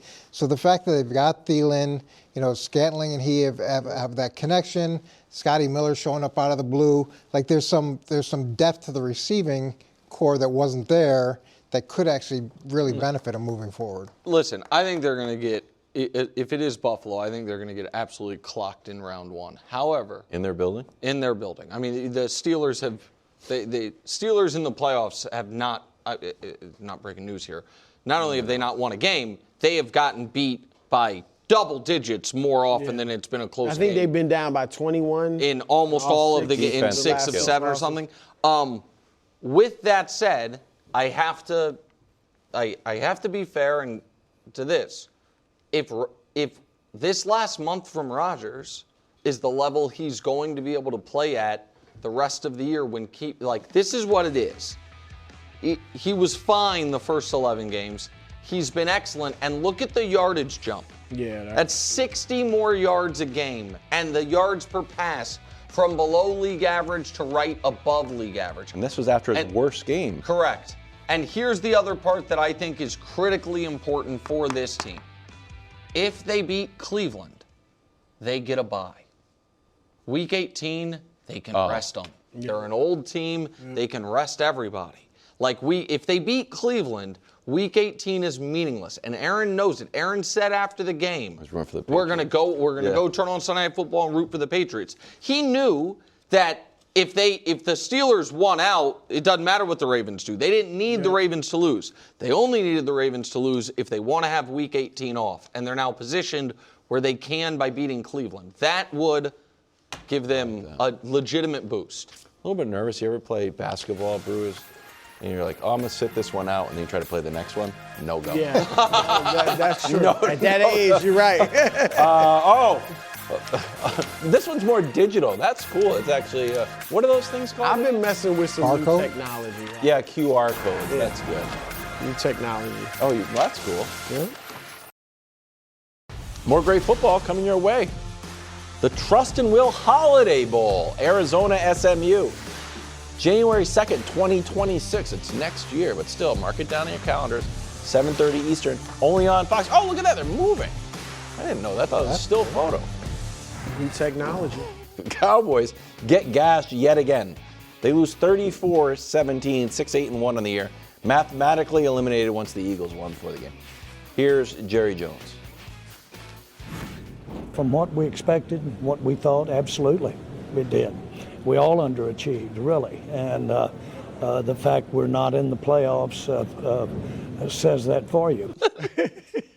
Okay, Brou, I don't know how long we're going to do this grade bit. They're mathematically eliminated. Is this the final grade, or? I think next week I might grade the whole season. Oh, I like that. Yeah. But this is on yesterday's game. And Jerry was asked, have they underachieved? He thought they underachieved. It is like a broken record. I think they've underachieved for the bulk of the last 30 years. Every year they weren't good, but there's so many years with Tony Romo, with Dak Prescott, where they were good. You thought they could maybe get to the Super Bowl. They're talking about the Super Bowl, and they are a tease. They're a tease. That's what they are. So I know a lot of people, Jerry said later on, we got some things to look forward to next year. And I know a lot of Cowboys fans look, Pickens and CD, Dak, we're going to build up the defense. We got some draft picks. No, it's going to be the same old thing because here's the deal. Remember, they beat the Chiefs and they beat the Eagles, and that was right after the trades. They get Quentin Williams, and everybody's starting to think, oh my, they can do something. The defense is stout. As soon as the expectations lifted, and there really was thought that either they can make the playoffs or they might not make the playoffs, it's too late, but they're going to look good the rest of the season, and next year we're going to be a contender. As soon as that happened, they gave up 44 to Detroit, 34 to Minnesota, and then 34 yesterday to the Chargers. So I think I was kind with this grade. Okay. I was kind. I did not give them their typical F. Yes. I gave them their typical D for duh. They are not going to be a contender next year. They'll be in the mix. Maybe they'll make the playoffs next year, but forget the Super Bowl. You tricked me because I thought you were going to give them a T for. I really thought you were leading up to. It was duh. Yeah, I don't know if they've underachieved or just consistently overpromised. Because it seems like every year, to your point, it's, hey, this year we've got some magical things that we're doing. This offseason's going to be hot. We got some big deals brewing. Got a lot of draft picks. Just wait. It's coming. And so that you get set up, and then you're kind of in the same mix again. And look, I'm a big supporter of Brian Schottenheimer. I thought that was an actual gutsy call on Jerry's part to do that. But over the 30 years, they haven't made the NFC Championship game one time. So as mad as you want to be at Matt Eberflus, or as mad as you want to be at Shoddy, if that's who you want to be, or take your pick of who you want to be mad at, there's only been one constant throughout this process. So at some point, you may have to take a step back and say, I really want to achieve this goal before, I can't achieve this goal. So maybe I got to do things a little bit differently. Wow, you're really blaming a lot on Michael Irvin. So here's I'm not trying to encroach on Brou, your grading, but I would give Dak for the year. I know you're doing year-end grades. B+, A-. I thought I would give Schottenheimer. Yeah, I'd give Schottenheimer B+. I'd give the running backs B+. Oh yeah, A- maybe. I'd give the receivers. It was an A, and then George Pickens punched the teacher, so he got docked. It's an A-. So why was the team so bad? And I promise this is the last time I'll do it, but it warrants mentioning as they are officially eliminated. Jerry wrecked the season by trading away Micah Parsons, and that's why they're in this boat. And I know that Micah ended up tearing his ACL, but ACLs are not ticking time bombs. Right. Like he could have torn his. So if they had Micah, I think that they would still be alive for the division. The Philly has 5 losses. Philly's not running away with it. Right. You know, I think that, and they then took 80% of what they got for Micah and traded for Quinnen Williams, and he, is a very good player that at times is an excellent player, but does not have the week-to-week impact Micah does. And it detonated their season over ego. And that trade was made really late in the season. Right, late in the end. Right, value. that's a really good point. Maybe if the day after trading Micah, they then traded for Quinnen, maybe it's a little different. But the quarterback played better than expected this year, or at least as good. The coach was better than I expected. The receivers were better than anybody expected. The running backs, and the defense was awful. And the player they traded away up until a week ago was when he got hurt, one of the 3 or 4 best defensive players in football this year. And Jerry swore it was don't lose sleep. I love Micah. We're going to sign Micah, all of it. And they didn't sign him, and it wrecked their season the moment it happened. All right, moving on to the Lions. Lions offense got called for 2 pass interferences on their game-winning drive that wasn't. Goff throws for 346. The Lions run for 15 more yards than Coach Mangini, and he had none. Coach, we'll start with you. What was the number one reason the Lions lost this game? What do you think I'm going to say? I don't know. There was some questionable calls. I know you like to blame the officials. 230 yards against, 15 yards Yeah, that's for. unbelievable. How is that? Like, how is that? That's so off-brand. I had to go back and check the box score like 17 times to see if it really was 230 to 15, because that couldn't be the case. But this has really been Detroit the whole season, right? They win a game, they lose a game, they win a game, they lose a game.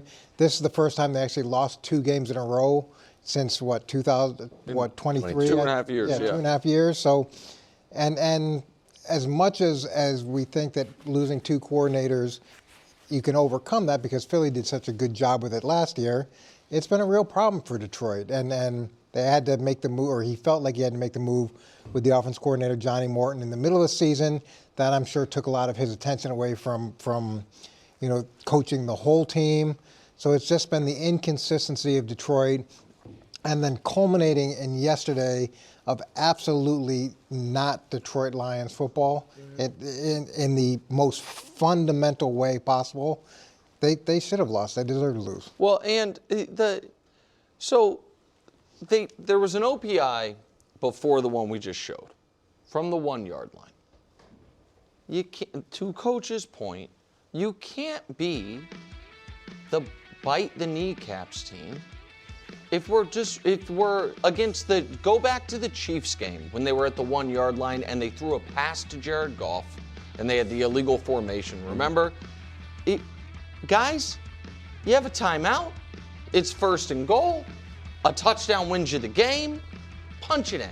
Yeah. That's again. I'm not Mr. Old School run the ball, but football. But that's what your ethos has been. It's your identity. It's your identity. And then on the Goff play, the next OPI play. I don't know whether or not this is or isn't offensive pass interference. I do know this: his forward progress is stopped. And that's not a touchdown in any universal football ever. Either. I know the refs were like, we called it a touchdown. That's nonsense. Like, if this had been... back 5 yards. He just puts back 5 yards. Right. Everyone stops. I mean, credit to Goff for continuing to play. Yeah, they both got him locked But, up. I mean, 97 knows if I hit him, I'm going to get a penalty. Yep. And so the idea that they got screwed here, it was 4th and goal. And it was offensive PI, I think. I mean, he shoved him. He runs up and jams him. And so they just haven't been, they have not been good enough all year long. They have been a team that has Brou all this talent on offense, but has not been able to overcome the fact that for the 2nd straight year, they're banged up on defense and they can't get stops when they need it. That's just Dan Campbell was right 2 years ago when he said this was our chance. When they are up 15 or 17 in the conference championship game and was like, we might never get back here. I think he was right. I agree, and obviously that's just a true statement. I don't know, especially now, should he have said that publicly at least? You say it to your team. I'm sure you got ways of motivating your team.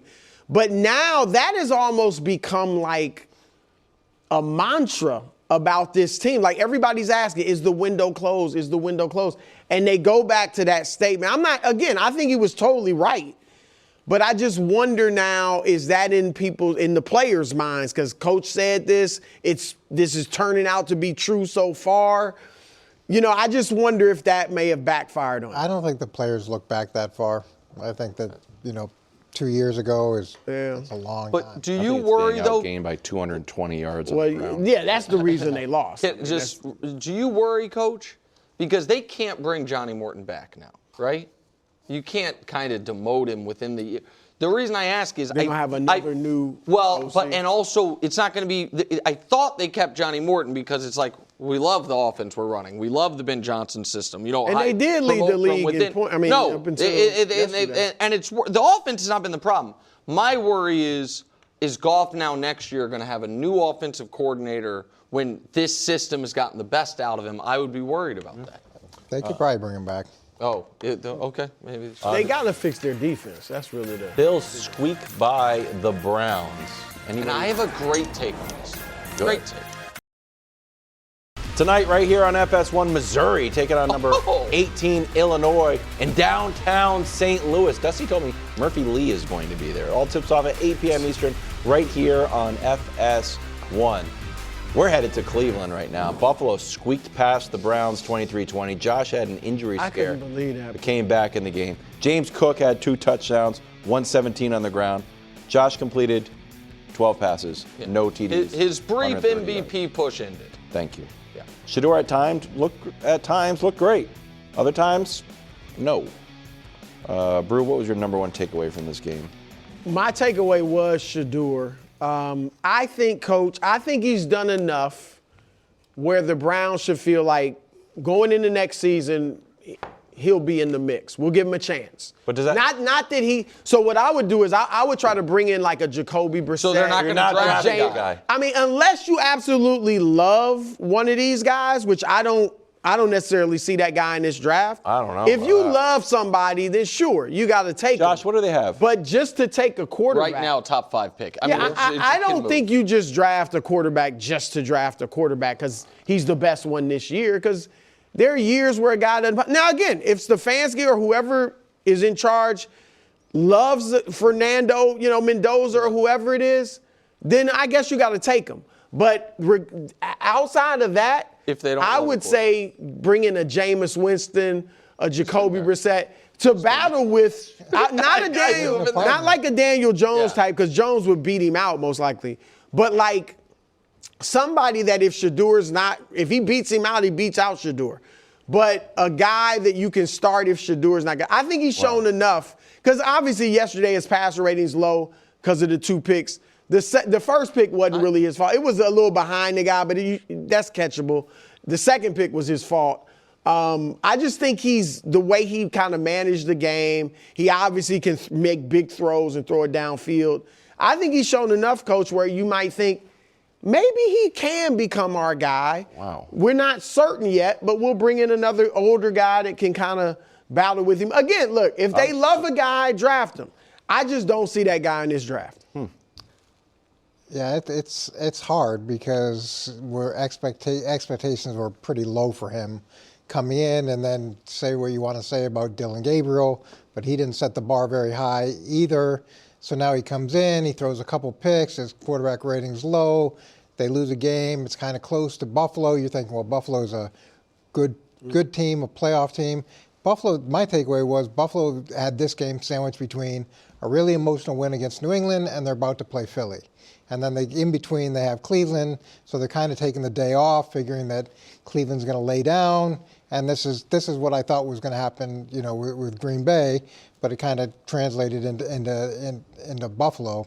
So it's hard for me to imagine they have the conviction on Shedeur based off of what he's done so far to rule themselves out of a young quarterback. I think Shedeur's had one excellent game, one truly awful game, and then a couple below average but fine rookie quarterback games. So the only way if I'm not drafting a quarterback if I'm Cleveland is either A, if I'm like, this is the worst class I've seen, or the other thing that's possible is you're drafting at 4 and quarterbacks go 1 and 2. Well, Giants are at 1. Right, but people can trade. You know what I'm saying? So I agree with. Wouldn't draft a quarterback for the sake of drafting a quarterback, but I do not think Shedeur has earned incumbency, at least as of yet. No, I agree with that. But my biggest takeaway about this game, and this is what I want to say for 30 seconds, we have to stop saying. Listen, I think Josh Allen is the best quarterback in the league that's currently healthy. I believe that. I think Stafford's having the best year, but I think if I were ranking quarterbacks, I would have Josh Allen 2, and I'd have him 2 for a while. I think I'm probably going to pick the Bills, maybe the Jags, but maybe the Bills to make the Super Bowl off the strength of Josh Allen. But we have to stop saying Josh Allen doesn't have any help.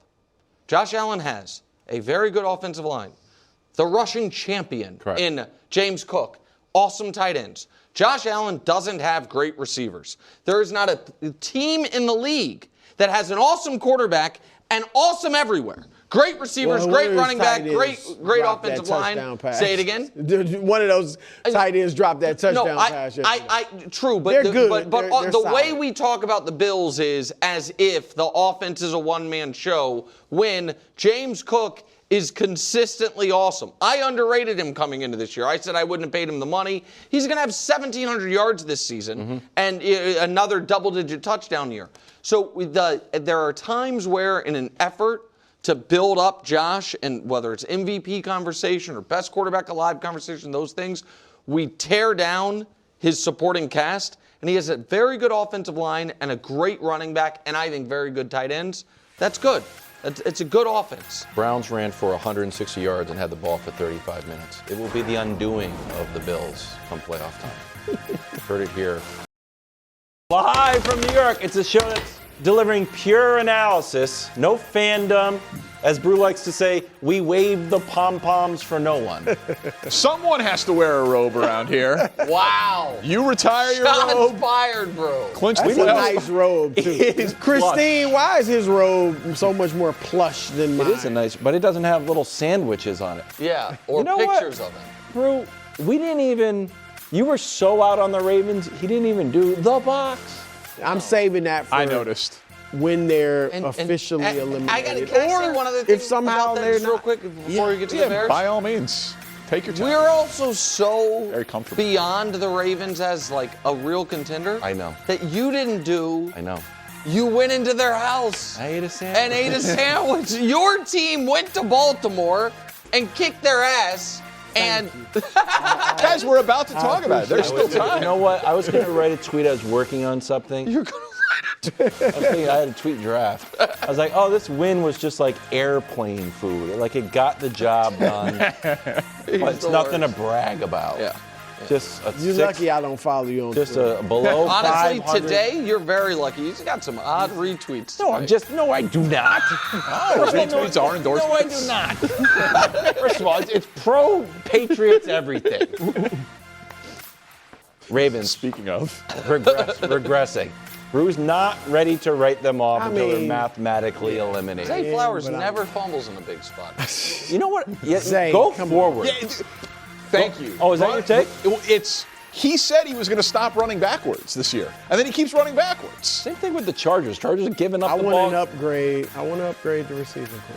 You want to get rid of good Zay idea. Flowers? Not get rid of him, but Make him a number two. What's upgrade he's their number one. Okay. I need a better number one. Meanwhile, the Steelers are surging, guaranteeing a Rodgers renaissance. Sure. We're just talking about guaranteeing stuff all the time. But right now, buckle up. We're headed to Chicago. Caleb delivered an epic comeback and an all-time victory in the Bears-Packers rivalry. He came on late and won the game. The best pass of his life? Even though he had the best pass of his life last week. Yeah, I don't know. I didn't write that, but it was really satisfying. I think we can say that, right? It's pretty impressive. The biggest. Certainly the biggest. Certainly the biggest. All right, let's head to the locker room. Oh, no. Yeah. This is a special group. Say it. This doesn't happen everywhere, gentlemen. Where we are right now, what you guys are doing, it's no fluke. Caleb, I love you. I love you, all right? But this one's not going to you, all right? Because this guy battled through, man. He went down early. He got back up. He knew this team needed him for 60 minutes. DJ Moore! Turn me up, man. Good, better, bad. Never let it rest. Good gets better. Good gets better. Better gets better. Better gets better. Bears on 3. 1, 2, 3. Bears! Whew. That's right. I love it. It's my ringtone. Wild asked me before the show. He's like, "Are you going to do good, better, best?" I was like, "Don't worry, it's coming." It just plays very summer camp to me. But You got to admit, the vibes are through the Wait, roof. that plays very summer camp, but your coach giving out, you know, I have to hurry to the locker room and slices and high five everyone. He's That's right. nice. Danny's right. He's like, "Oh, nice Hold on, Capri Danny's Sun. right. Good The effort, broad- Oliver." Sing-along. The broadcast on Sunday Night Football was like, we got to get Vrabel quickly because he has to greet everyone before they get in the locker room. I do it here. I do it here. I come Sun in for early. everybody. Let's go. Let's go. Oh, Man, little great Drake, producing. you Let's did go. such a nice job today. All right. Put this win in perspective. Yeah. Can I ask a favor as well? Sure. Don't start talking about when you were a little kid and all this stuff. Yeah, like, He's definitely going to. just normal football. He's definitely going to. All right, I'm sorry. I didn't know that we can only talk about the Chiefs' history. The last 7 straight. We can only talk about your 7 straight is fine, but not like I was in 3rd grade. We can only talk about your dynasty. Yeah. Let me take you back to 2006. No, it was truly one of the most satisfying Bears wins of my life. I don't need to explain to you how sad that is. And I'm like, the 2018 game against the Rams when they won 15-6, that's in the top 5. So this was a truly incredible moment. And it was extra satisfying, yes, because of the scar tissue and the Packers and the rivalry and all of it. But sometimes in life and in sports, things can't really be explained logically. And sometimes I pray at the altar of logic and reason, but just sit back, relax, and enjoy the ride. Do not deny the magic of this season. Sometimes there are magical seasons and magical moments, and it feels like that's what's happening to the Bears. And I'm not sitting here guaranteeing a Super Bowl or anything like that. Well, they have magic right. on their I mean, what did you say? I was going to the magic and they're going to lose in the first round? Not that magic. There's a little bit of an angels in the outfield feel to it, okay, if you want to talk about my childhood. Yeah. But seriously, man, okay, let's go through it. Caleb this season, you guys can talk about the numbers. You're like, he's not completing 60% of his passes. What about when he's tied or trailing in the 4th quarter of overtime?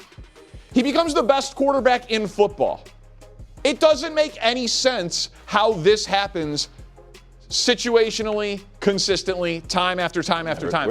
Drake May doesn't get a chance to do it. All right, okay. If he were better, Sure, because you guys play the easiest schedule in the NFL. But then, all right, well, is it just Caleb? No, since their bye week in week 5, they're the best 4th quarter team in football. Across the board. You can never count them out. Clutch, Ben Johnson factor, vibes, magic, whatever you want to call it, there's something going on. And that situation specifically in that game, they have now been in, shockingly, 10 times this year, as in trailing in the final 2 minutes of the game. They are 6-4. They've won 60% of them. The rest of the NFL wins 12% of the time in that spot. So instead of magic, I don't know. Is that playing with fire? Listen, is it sustainable for 10 years? Obviously not. But can it? a belief, a vacuum, a situation, a circumstance of events. Because it's not like they never blow teams out. They just blew out Cleveland. Like, they have wins that are comfortable this year. The win over Philly on Black Friday was a comfortable win. But, like, a belief that in close spots, in playoff spots, because that was a playoff atmosphere and a playoff-type game, that they can get it done, there's something to it, man. I have no better explanation for it than Matt. I will give you this. Last year, remember, they were 5-2, I believe, playing well or at least winning games, and then that 4-2 when the Hail Mary. Okay, Hail Mary magical moment in the reverse happened, ruined their season. So it is interesting to me. I've thought about that. Like, wow, they're getting these types of wins where they got that loss that kind of ruined their year last year. So that's good. Look. I think they're alive in the NFC. I mean, that was a good win. I think it was a gift.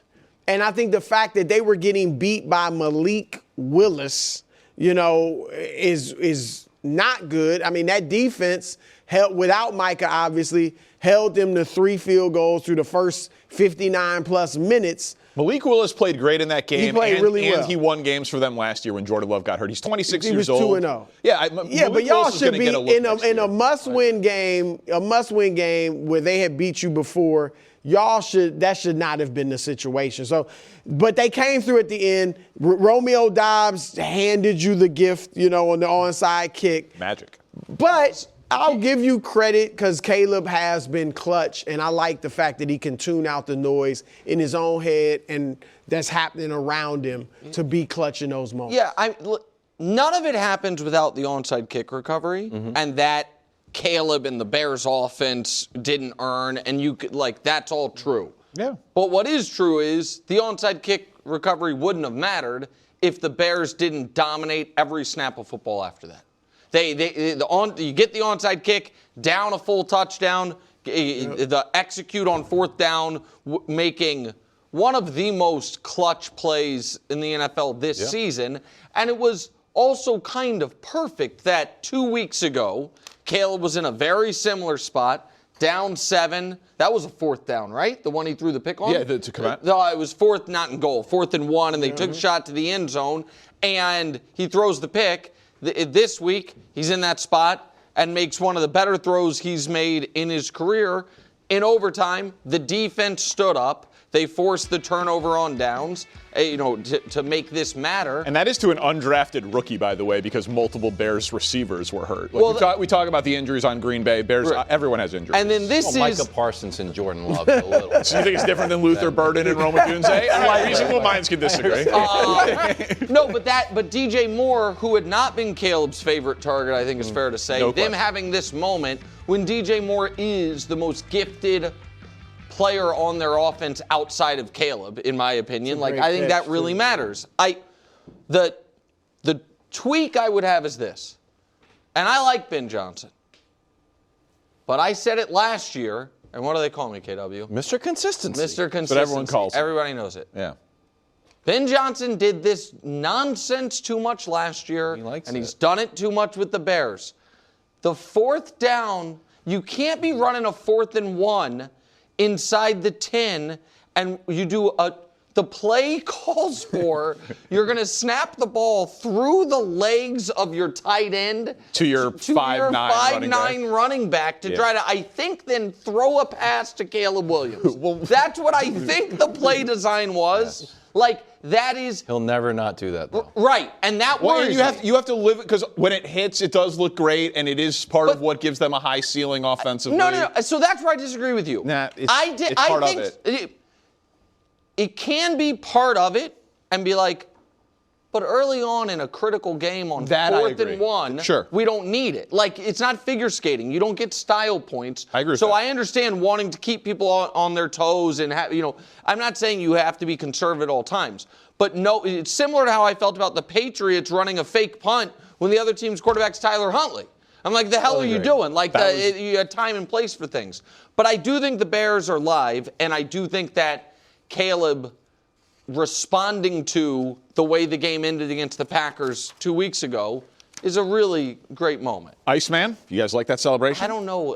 Is that what it is? Is that official now? Oh, yeah, they're all calling him Iceman. Iceman? Yeah. From Top Gun? Well, he's got ice in his veins. He's got ties Peyton Manning for the most fourth quarter comebacks in a season by a player under the age of 25 from NFL. Not bad. He's got the most touchdowns in the fourth quarter of overtime of any quarterback this year. More than Josh Allen, more than Stafford. You know that in one-score games. I've had some breakthrough analysis. Oh, here we go. On this program. Yeah, sure. I'm like a maverick of the sports world. Top Gun. That's in Top Gun 2. Yes. No, Top Gun 1. Both great. Like I had one guard Travis Kelce. Sure. Like he was unstoppable. I was like, get a hand in front of him. Yeah. How Caleb is so good in the fourth quarter. Just hear me out. Whole game. Like don't wait till overtime, the last 2 minutes to be down. Just if next time Ben Johnson's on the show, like, wow, that's a wacky idea. Play well the whole game rather than just like at you the did against very Cleveland. end. Yes, exactly. Yeah. Okay. Recipe for all right, I'll pass that note along. Thank you. No problem. Head down to Baltimore. Patriots went into Baltimore, played with their food for a while before Drake May said, you know what? Make me a sandwich. Put his feet up on the coffee table to the tune of 380 yards, 2 touchdowns, and a spot in the playoffs. Meanwhile, Lamar left the game with a back injury. The Ravens couldn't hold on to the ball, and Harbaugh iced out Derrick Henry in the fourth quarter. Daniel, we'll start with you yet again. What was the headline here for you? The Pats win or the Ravens loss? I think it's the Ravens' loss. I mean, both stories are fascinating, and I love Drake May, and I legit Super Bowl contender, obviously. But if a team that is SBOB is going to miss the playoffs, and this is the final nail in the coffin, even though I know they are mathematically still alive, like to me, that's it. And there's so many parts of the Ravens' loss that deja vu all over again. Like the Lamar injury, how many times have we seen that this year? Derrick Henry fumble, Zay Flowers fumble. Like fumbling has been an issue for the Ravens, and weirdly, Derrick Henry, it's like the one blemish on a Hall of Fame resume.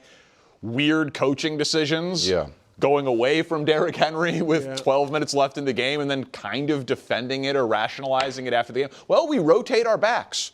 Or you could not. They're not equal. It is an option when Derrick Henry only has 18 carries with 12 minutes left in the fourth quarter to not stick to your pregame plan for a rotation there. So I just thought, while the Patriots win was very impressive, they've been impressive. And this Ravens thing was just a continuation of the end of their SBOB chances. So I put it more on the Ravens side. It was absolutely the Ravens. I mean, it was a good win for you guys, especially the way you came back. But you guys are in the playoffs. You beat Buffalo. You know, you've had some good wins. So you just named it. The one. You had that one good win. But, I mean, this may have ended John Harbaugh's tenure in Baltimore. Yes. And I think it should. You mentioned, I mean, how many big losses, have we come back and been like, why did they do this? Their strategy was odd. What happened there? Where was Derrick Henry? Where was the run game? Whatever it was. And so I just think it's time for a regime change there. And everything, you know, it was all about the Ravens losing more so than the Pats winning. I'm going to echo it, but maybe for a slightly different reason, because I think it's worse than you guys are describing. I think this is the end of an era in Baltimore. Wow. It is Lamar turns 29 in a couple weeks. This year has been the year he has been most plagued by injuries. Yeah. I think that's totally fair to say. I know he had the 21 and 22 seasons. He missed the end of the year with a single injury. This year he missed the middle of he missed a few games and then has dealt with multiple different injuries throughout his lower body, and now it's up to his mid body with the ribs. To me, he is playing stylistically this year a different style than he's played any year of his career, where running is not even his. Running used to be his fastball, then it became his off-speed pitch. Now it's like his eephus pitch. Like you're going to see it rarely, if ever. Yeah. That concerns me. Lamar, maybe it's good. I agree with you. They are going to move on from John Harbaugh. Now you're spinning the wheel. Like maybe you hit the right coach, but there is a real risk in moving on from. Plenty of coaches get fired, and plenty of coaches you realize, oh wait, this guy has no idea what he's doing. You know what I mean? It's like, oh, this guy's not head coach. And I don't see, maybe we'll see who else gets fired, whatever it is. But there isn't that Sean Payton, Jim Harbaugh, coach in waiting. Right. The way, it's like, oh, we thought Belichick maybe was going to be the established coach that is going to have his pick of jobs. That doesn't seem to be the case right now. Baltimore was the standalone Super Bowl favorite going into this year. They were, I think, second Super Bowl favorite behind only the Chiefs going into last year. They went into the playoffs the year before as the Super Bowl favorite. I don't think that's happening next year. I think that they are and so it is a potential to have squandered Lamar's prime. Well, it is the end of an era if Harbaugh gets fired, and this is Lamar's age 28 season. And in his age 27 season, he was the runner-up for MVP. Yeah, I know. So I'm just saying it's very possible that in his age 29 season, he's back to MVP form? Or are you writing that off? No, I don't. I don't think we are going to see that peak, that level of Lamar again, because he doesn't run. Well, I'm claiming he didn't run. He didn't run this year. And I don't remember. He wasn't hurt all year, bro. Yeah, I don't remember. Was he running in the first few games? I don't really remember. Game one against Buffalo. He wasn't running. He hasn't run a lot all year. Correct. I mean, he's been hurt for 8 games. But to your point, the first 4 games, whatever, he was phenomenal. And so I hear you, because I used to think, Nick, and I actually remember talking about this with you on this show before I was a co-host, but I thought his career would be short because he's a running quarterback, and you're just going to take the hits and eventually he's going to catch up with you. But he's become a much better passer than I or probably anybody thought he would become. And I think everything they said he couldn't do, he's done. And even to the point of getting better in the playoffs. Now, he hasn't gotten over the hump, obviously, but he has had some really good playoff games. And I think, yes, it'll be different if he is not a running threat anymore. But I think he will just become that much better of a passer. And, again, I'm calling for them to get a better receiving core if he's going to be throwing the ball more than he ever has. Because he's still young.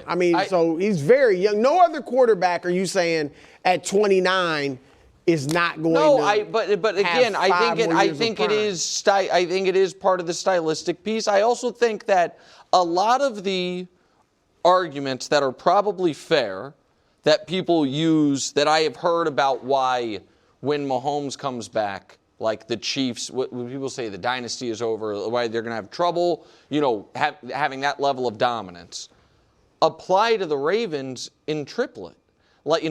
Like the AFC, we're going to come into next year. One of these quarterbacks is going to be coming off either winning the Super Bowl or getting to a Super Bowl. We assume Drake May is only going to be better. The people, I'm not one of them, but people think that the Bengals, that they're at some point they are going to bounce back. I'm not a huge believer in Bo Nix, but they're 12-3, and the other people think he's better than I am, that team is going to be around. We're not getting to it because we filibustered on this, thank God. Seems like the Chargers are a little hot. Justin Herbert. And so I think that their best chance at making and winning a Super Bowl has passed them. Doesn't mean they won't have other chances, but I don't think they are.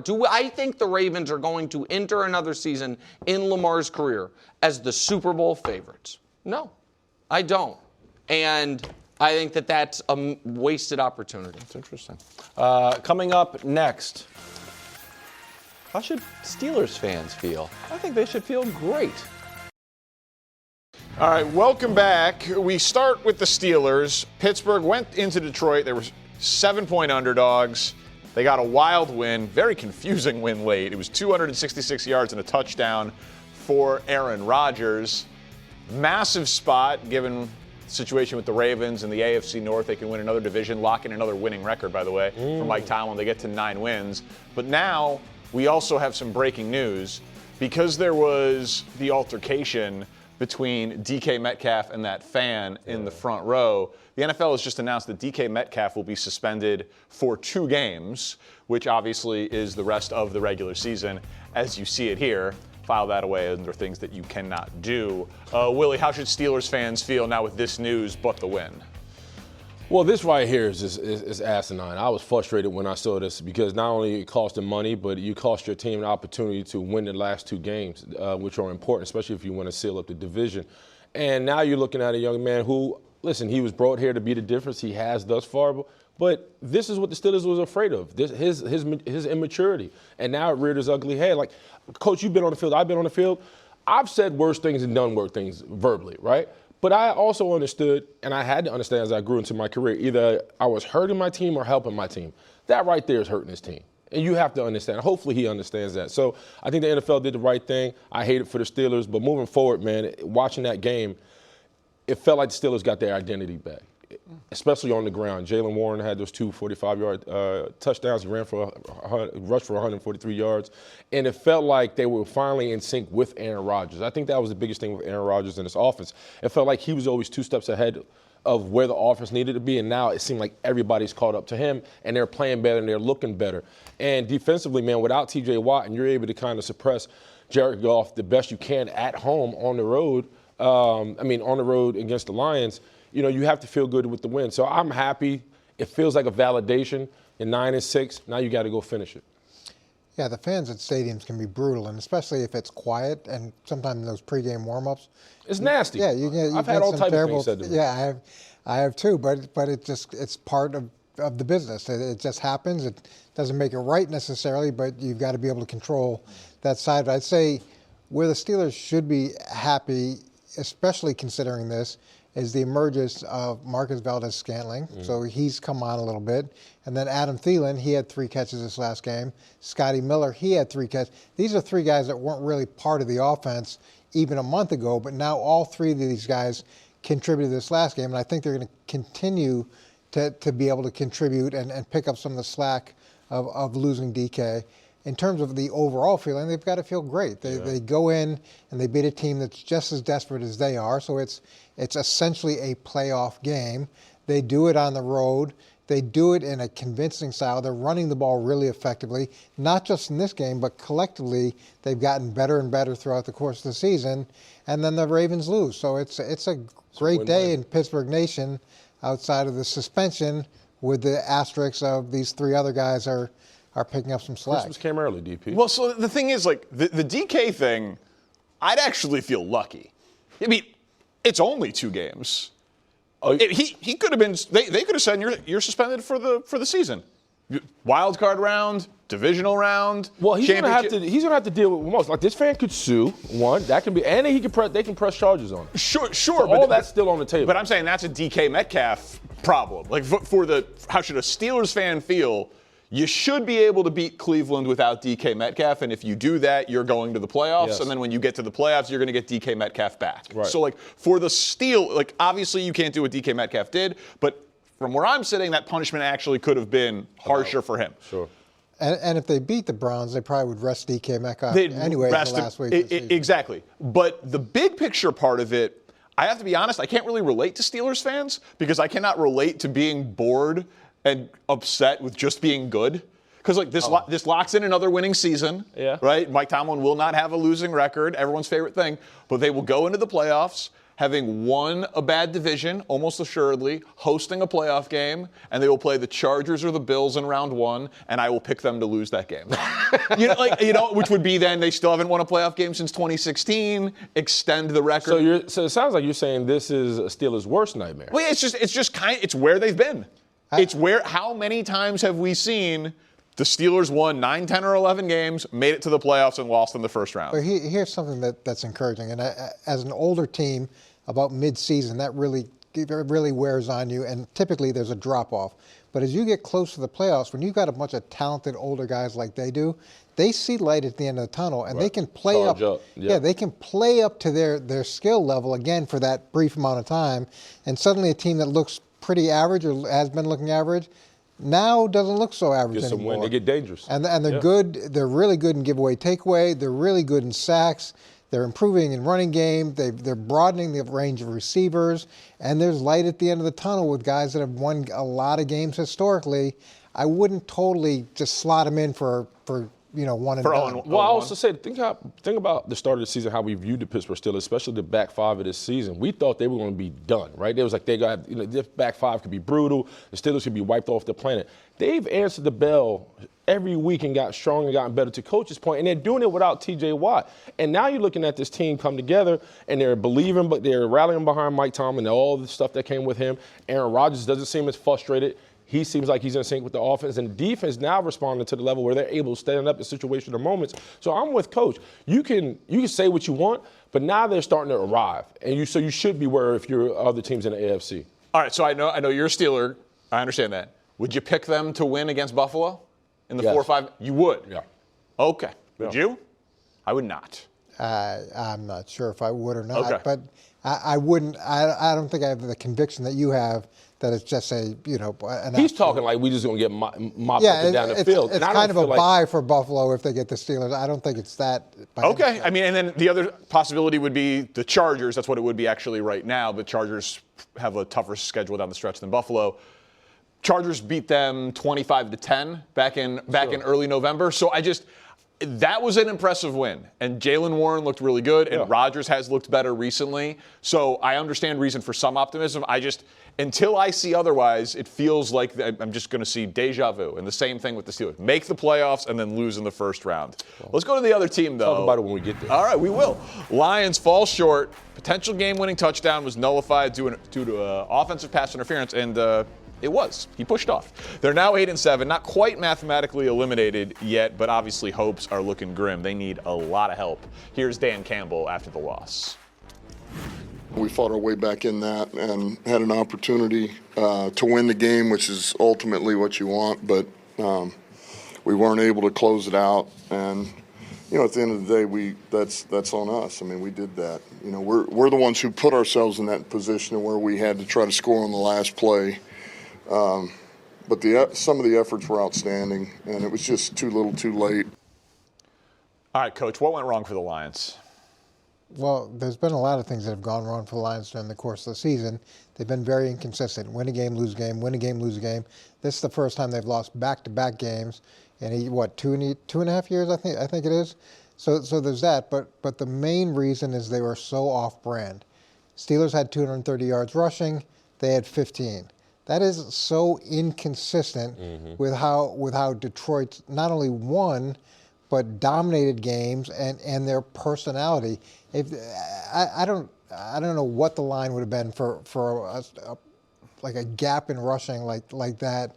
But for the Steelers to outrush the Lions by over 150 yards, it's unfathomable going into the game. Yeah. Thinking that, and I had to check the line like 2 or 3 times because I couldn't believe it was so lopsided. And even late in the game, instead of they had a timeout, they could have run the ball at least one of those times.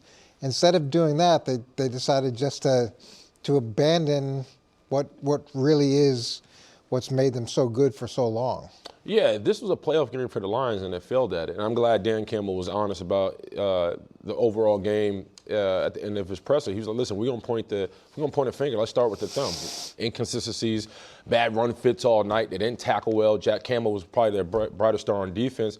And when you talk about playing with a level of desperation they needed to start with, that didn't happen to the fourth quarter. So when you talk about off-brand and not being on time and looking at a team that doesn't look like themselves, that's who the Lions are right now. And so you have to be frustrated because, Goff was out there. Amon St. Brown was out there. Gibbs was out there. Montgomery was out there. Everybody that needed to win this game was out there, and they just couldn't get it done. And so you have to feel disappointed if you're a Lions fan. Yeah, and just like I said, I feel like I'm watching a rerun of the same movie with the Steelers. Yeah.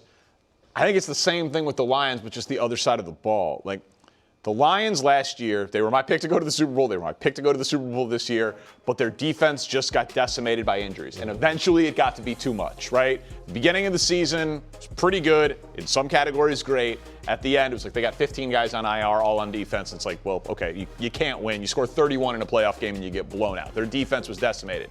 Now if you go to this year, Arnold, Joseph, they've got a bunch of injuries, especially in their back seven, and the same thing is happening. And they spend more money on the offensive side of the ball than defense. I know they have to be carried by their offense. So Coach, to your point, the running game being abandoned, like they're not going to win games in that spot. But you have to do something. You guys always tell me it's complementary football. I don't think the Lions have enough on that side of the ball. Well, yeah, and if you're having consistent problems with injuries year in and year out, then you're going to have to take some time to try to look organizationally if there's some things we can do differently. Now, if there's soft tissue injuries, that could be training related. If there's just sort of a 2-year stretch of fluky injuries, maybe not so much. But we can't every year say the same thing about the same team and just sort of raise our hands like, hey, that's just the way it is. There's got to be some sort of root cause for this. Yeah, I think now you're changing the brand of philosophy. I don't know if old man Campbell wants to do that at all. I don't think he does. How legit are the Jaguars as AFC contenders? We discuss. All right, let's play He Said, We Said. The best sound from a wild weekend of football, really start to finish, an incredible slate of games, giving you the best analysis off of that sound. First up, Jags head coach Liam Cohen. Well, he had something to say about Sean Payton's comments leading into the game. Take a listen. As you look at him and you watch the tape, it's a smaller market, but you see a real good team. Great team effort. Just thankful that, a small market team like us can come into a place like Mile High and get it done. I mean, listen, I'm a huge Liam Cohen guy now. Because he went at Robert Saleh for the sign stealing thing. He walked up on him. He barked back at him in person. Then he takes a shot. He doesn't. I don't care about your accolades or your rings or your comments. You're going to take a shot at me. And by the way, note to Sean Payton, market size doesn't really matter. This isn't baseball. Yeah, I was trying to figure that out too. What is the market? There's a salary cap. Like everybody. Yeah, the salary cap, that's the same amount of money. It's revenue sharing is equal. Very odd. It's like he's still in the media. It's a small market. It was kind of like a backhand comment when somebody says you have something going well. Like, oh, you got that little business? Yeah. You got that little store? Oh, that's nice. Got a little business going. Yeah. Right. But also, the Jaguars are playing the nobody believed in us card very well. Their social media team is putting out all of the talking heads who are making comments about him. Kevin Wildes is apparently the face of that. And Wildes is devastated because he's not made to play the villain. Nick and I can handle being the villain. He doesn't do well. Brou and Wildes are the nice guys, so Wildes is distraught. He's like, Duval Nation's mad at me. Wait, do they have trouble getting people that didn't believe in them? Well, I'm just saying the first person line them up. The first person on the clip is Wildes, and so I just find it funny, and I love that Liam Cohen is steering into it. Wildes, enemy number one in Duval. Yeah, it's tough. This was a big win for the organization, and I'm trying to. Maybe you can help me with this, DP. Do you think this is the biggest win in Trevor Lawrence's career? Because he's won a playoff game. Yeah. But to go into Mile High on the road, they break their 11-game winning streak. He plays great. The defense stood up in situational moments, and I thought if this is the Trevor Lawrence we're going to get come January, a lot of teams better come with their lunch pail because it's going to be a long day for them. Yeah, count me as one of the people that didn't believe in him, and I didn't believe in him in Denver against that defense with that streak, and throughout the course of the game, I kept thinking, when is Jacksonville going to revert back to being Jacksonville? When is Trevor Lawrence going to do the Trevor Lawrence type things? He didn't. They didn't. That's a huge. They went 4 for 5 in the red zone. That's efficient, baby. Liam Cohen got a career year out of Baker Mayfield. Now he's got a career year out of Trevor Lawrence. Sign of a great coach. Grown-ass man, I told you. In Jacksonville. Okay. Next up, Josh Allen and the Bills. They pulled out that win. Closer than they'd like over the Browns. We feel like we're in playoff mode now, and it's just find a way to win a football game. It obviously wasn't the prettiest way we can win. Got some stuff to clean up, but we'll take a victory. They get paid too on that side to make adjustments and make plays, and I feel like starting with me just didn't make enough plays, especially in that second half, taking the boneheaded sack there right before half, not giving us a chance to double dip. So a lot of stuff to clean up, a lot to learn from, but we'll take it.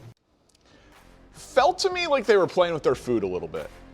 Just sleeping on Cleveland, not taking them too seriously. They're not really being they're not going to get the 1 seed. The Patriots are out in front of them. They're pretty comfortably locked into where they're going to be, but they're in the playoffs. It just felt to me like they didn't take the Browns terribly seriously. I would not overreact to the style points for the Bills in this spot. Yeah, this is a very predictable result in a lot of ways because they had the emotional game against New England, and then next week they had Philly. So in between, they've got Cleveland, and I'm sure they're thinking, we're going to go in there, we'll roll the ball out there. Cleveland will make a little bit of a game early, but Shador will throw us a couple picks. We'll run away with this thing. And it stayed closer a lot longer than they were comfortable with, or I'm sure they wanted it to be. Yeah, the game was clunky, but they also had to feel good. You know, Josh Allen didn't have his A+ game, and they got out the building with a W. And I think the fact that James Cook really kind of led the way, and I've said it time after time at this desk, when the ball goes through him, they have a high success rate, and they were able to do that. He ran for 117 yards. But I also think the Bills right now have to be careful because at this point, your habits are who make you, right? So if you don't win in dominant fashion, you don't show up and be who you need to be, and you do go against a team who can really knuckle up against you, you can find yourself in trouble. So they have to play better.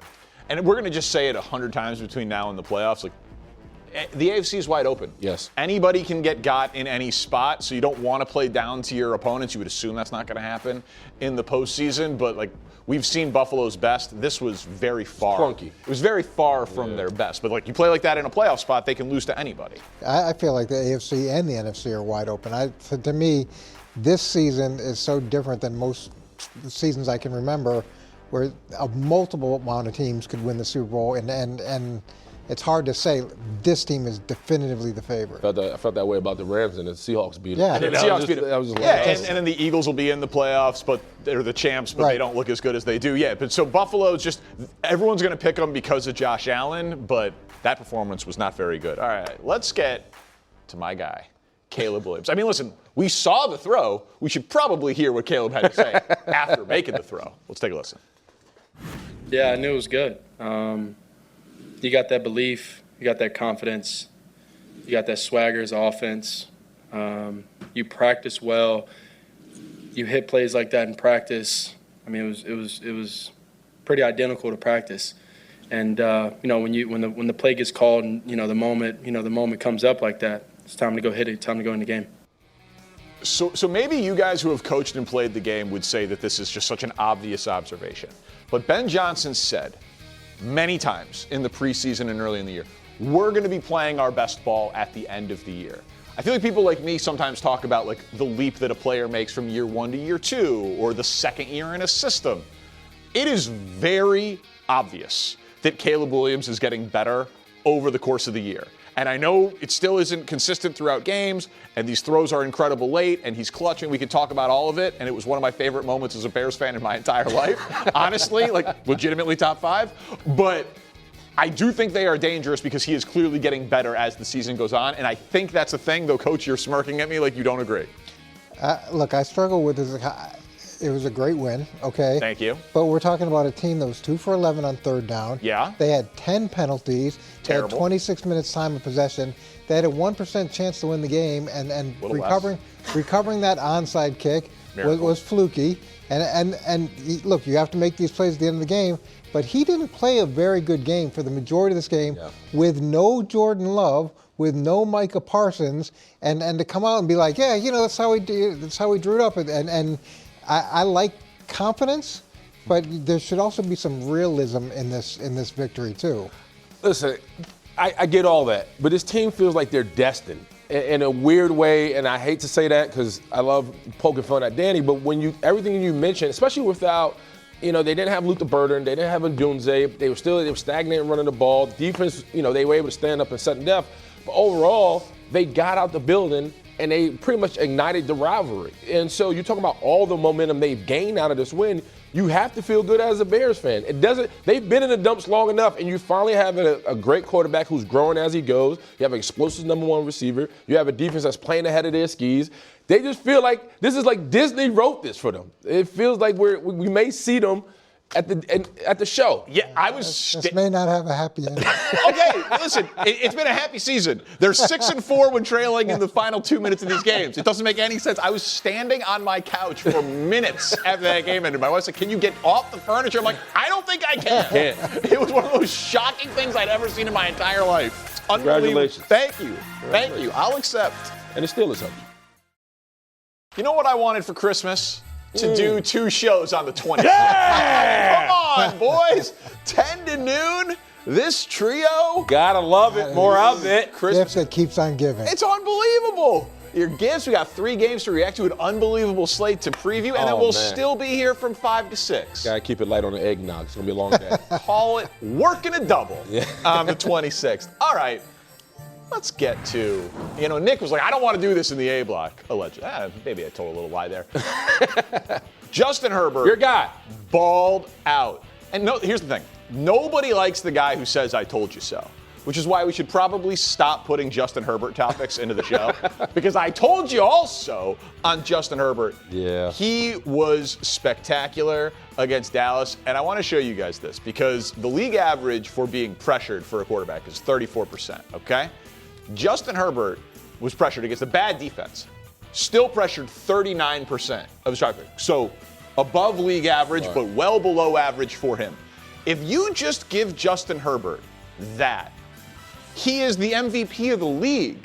Now, against Houston or Denver, their offensive line is not capable of that. You're going to see him get pressured over 50% of the time. But to me, it is just very clear that he is one of the 3 best quarterbacks in the league if you just give him average pressure. And I thought he proved that yet again against the Cowboys. Yeah, so when Burrow went down, I got to repick my MVP. And as you know, Justin Herbert was my MVP pick. So there are 2 guys at the desk that kind of like it. Great football minds.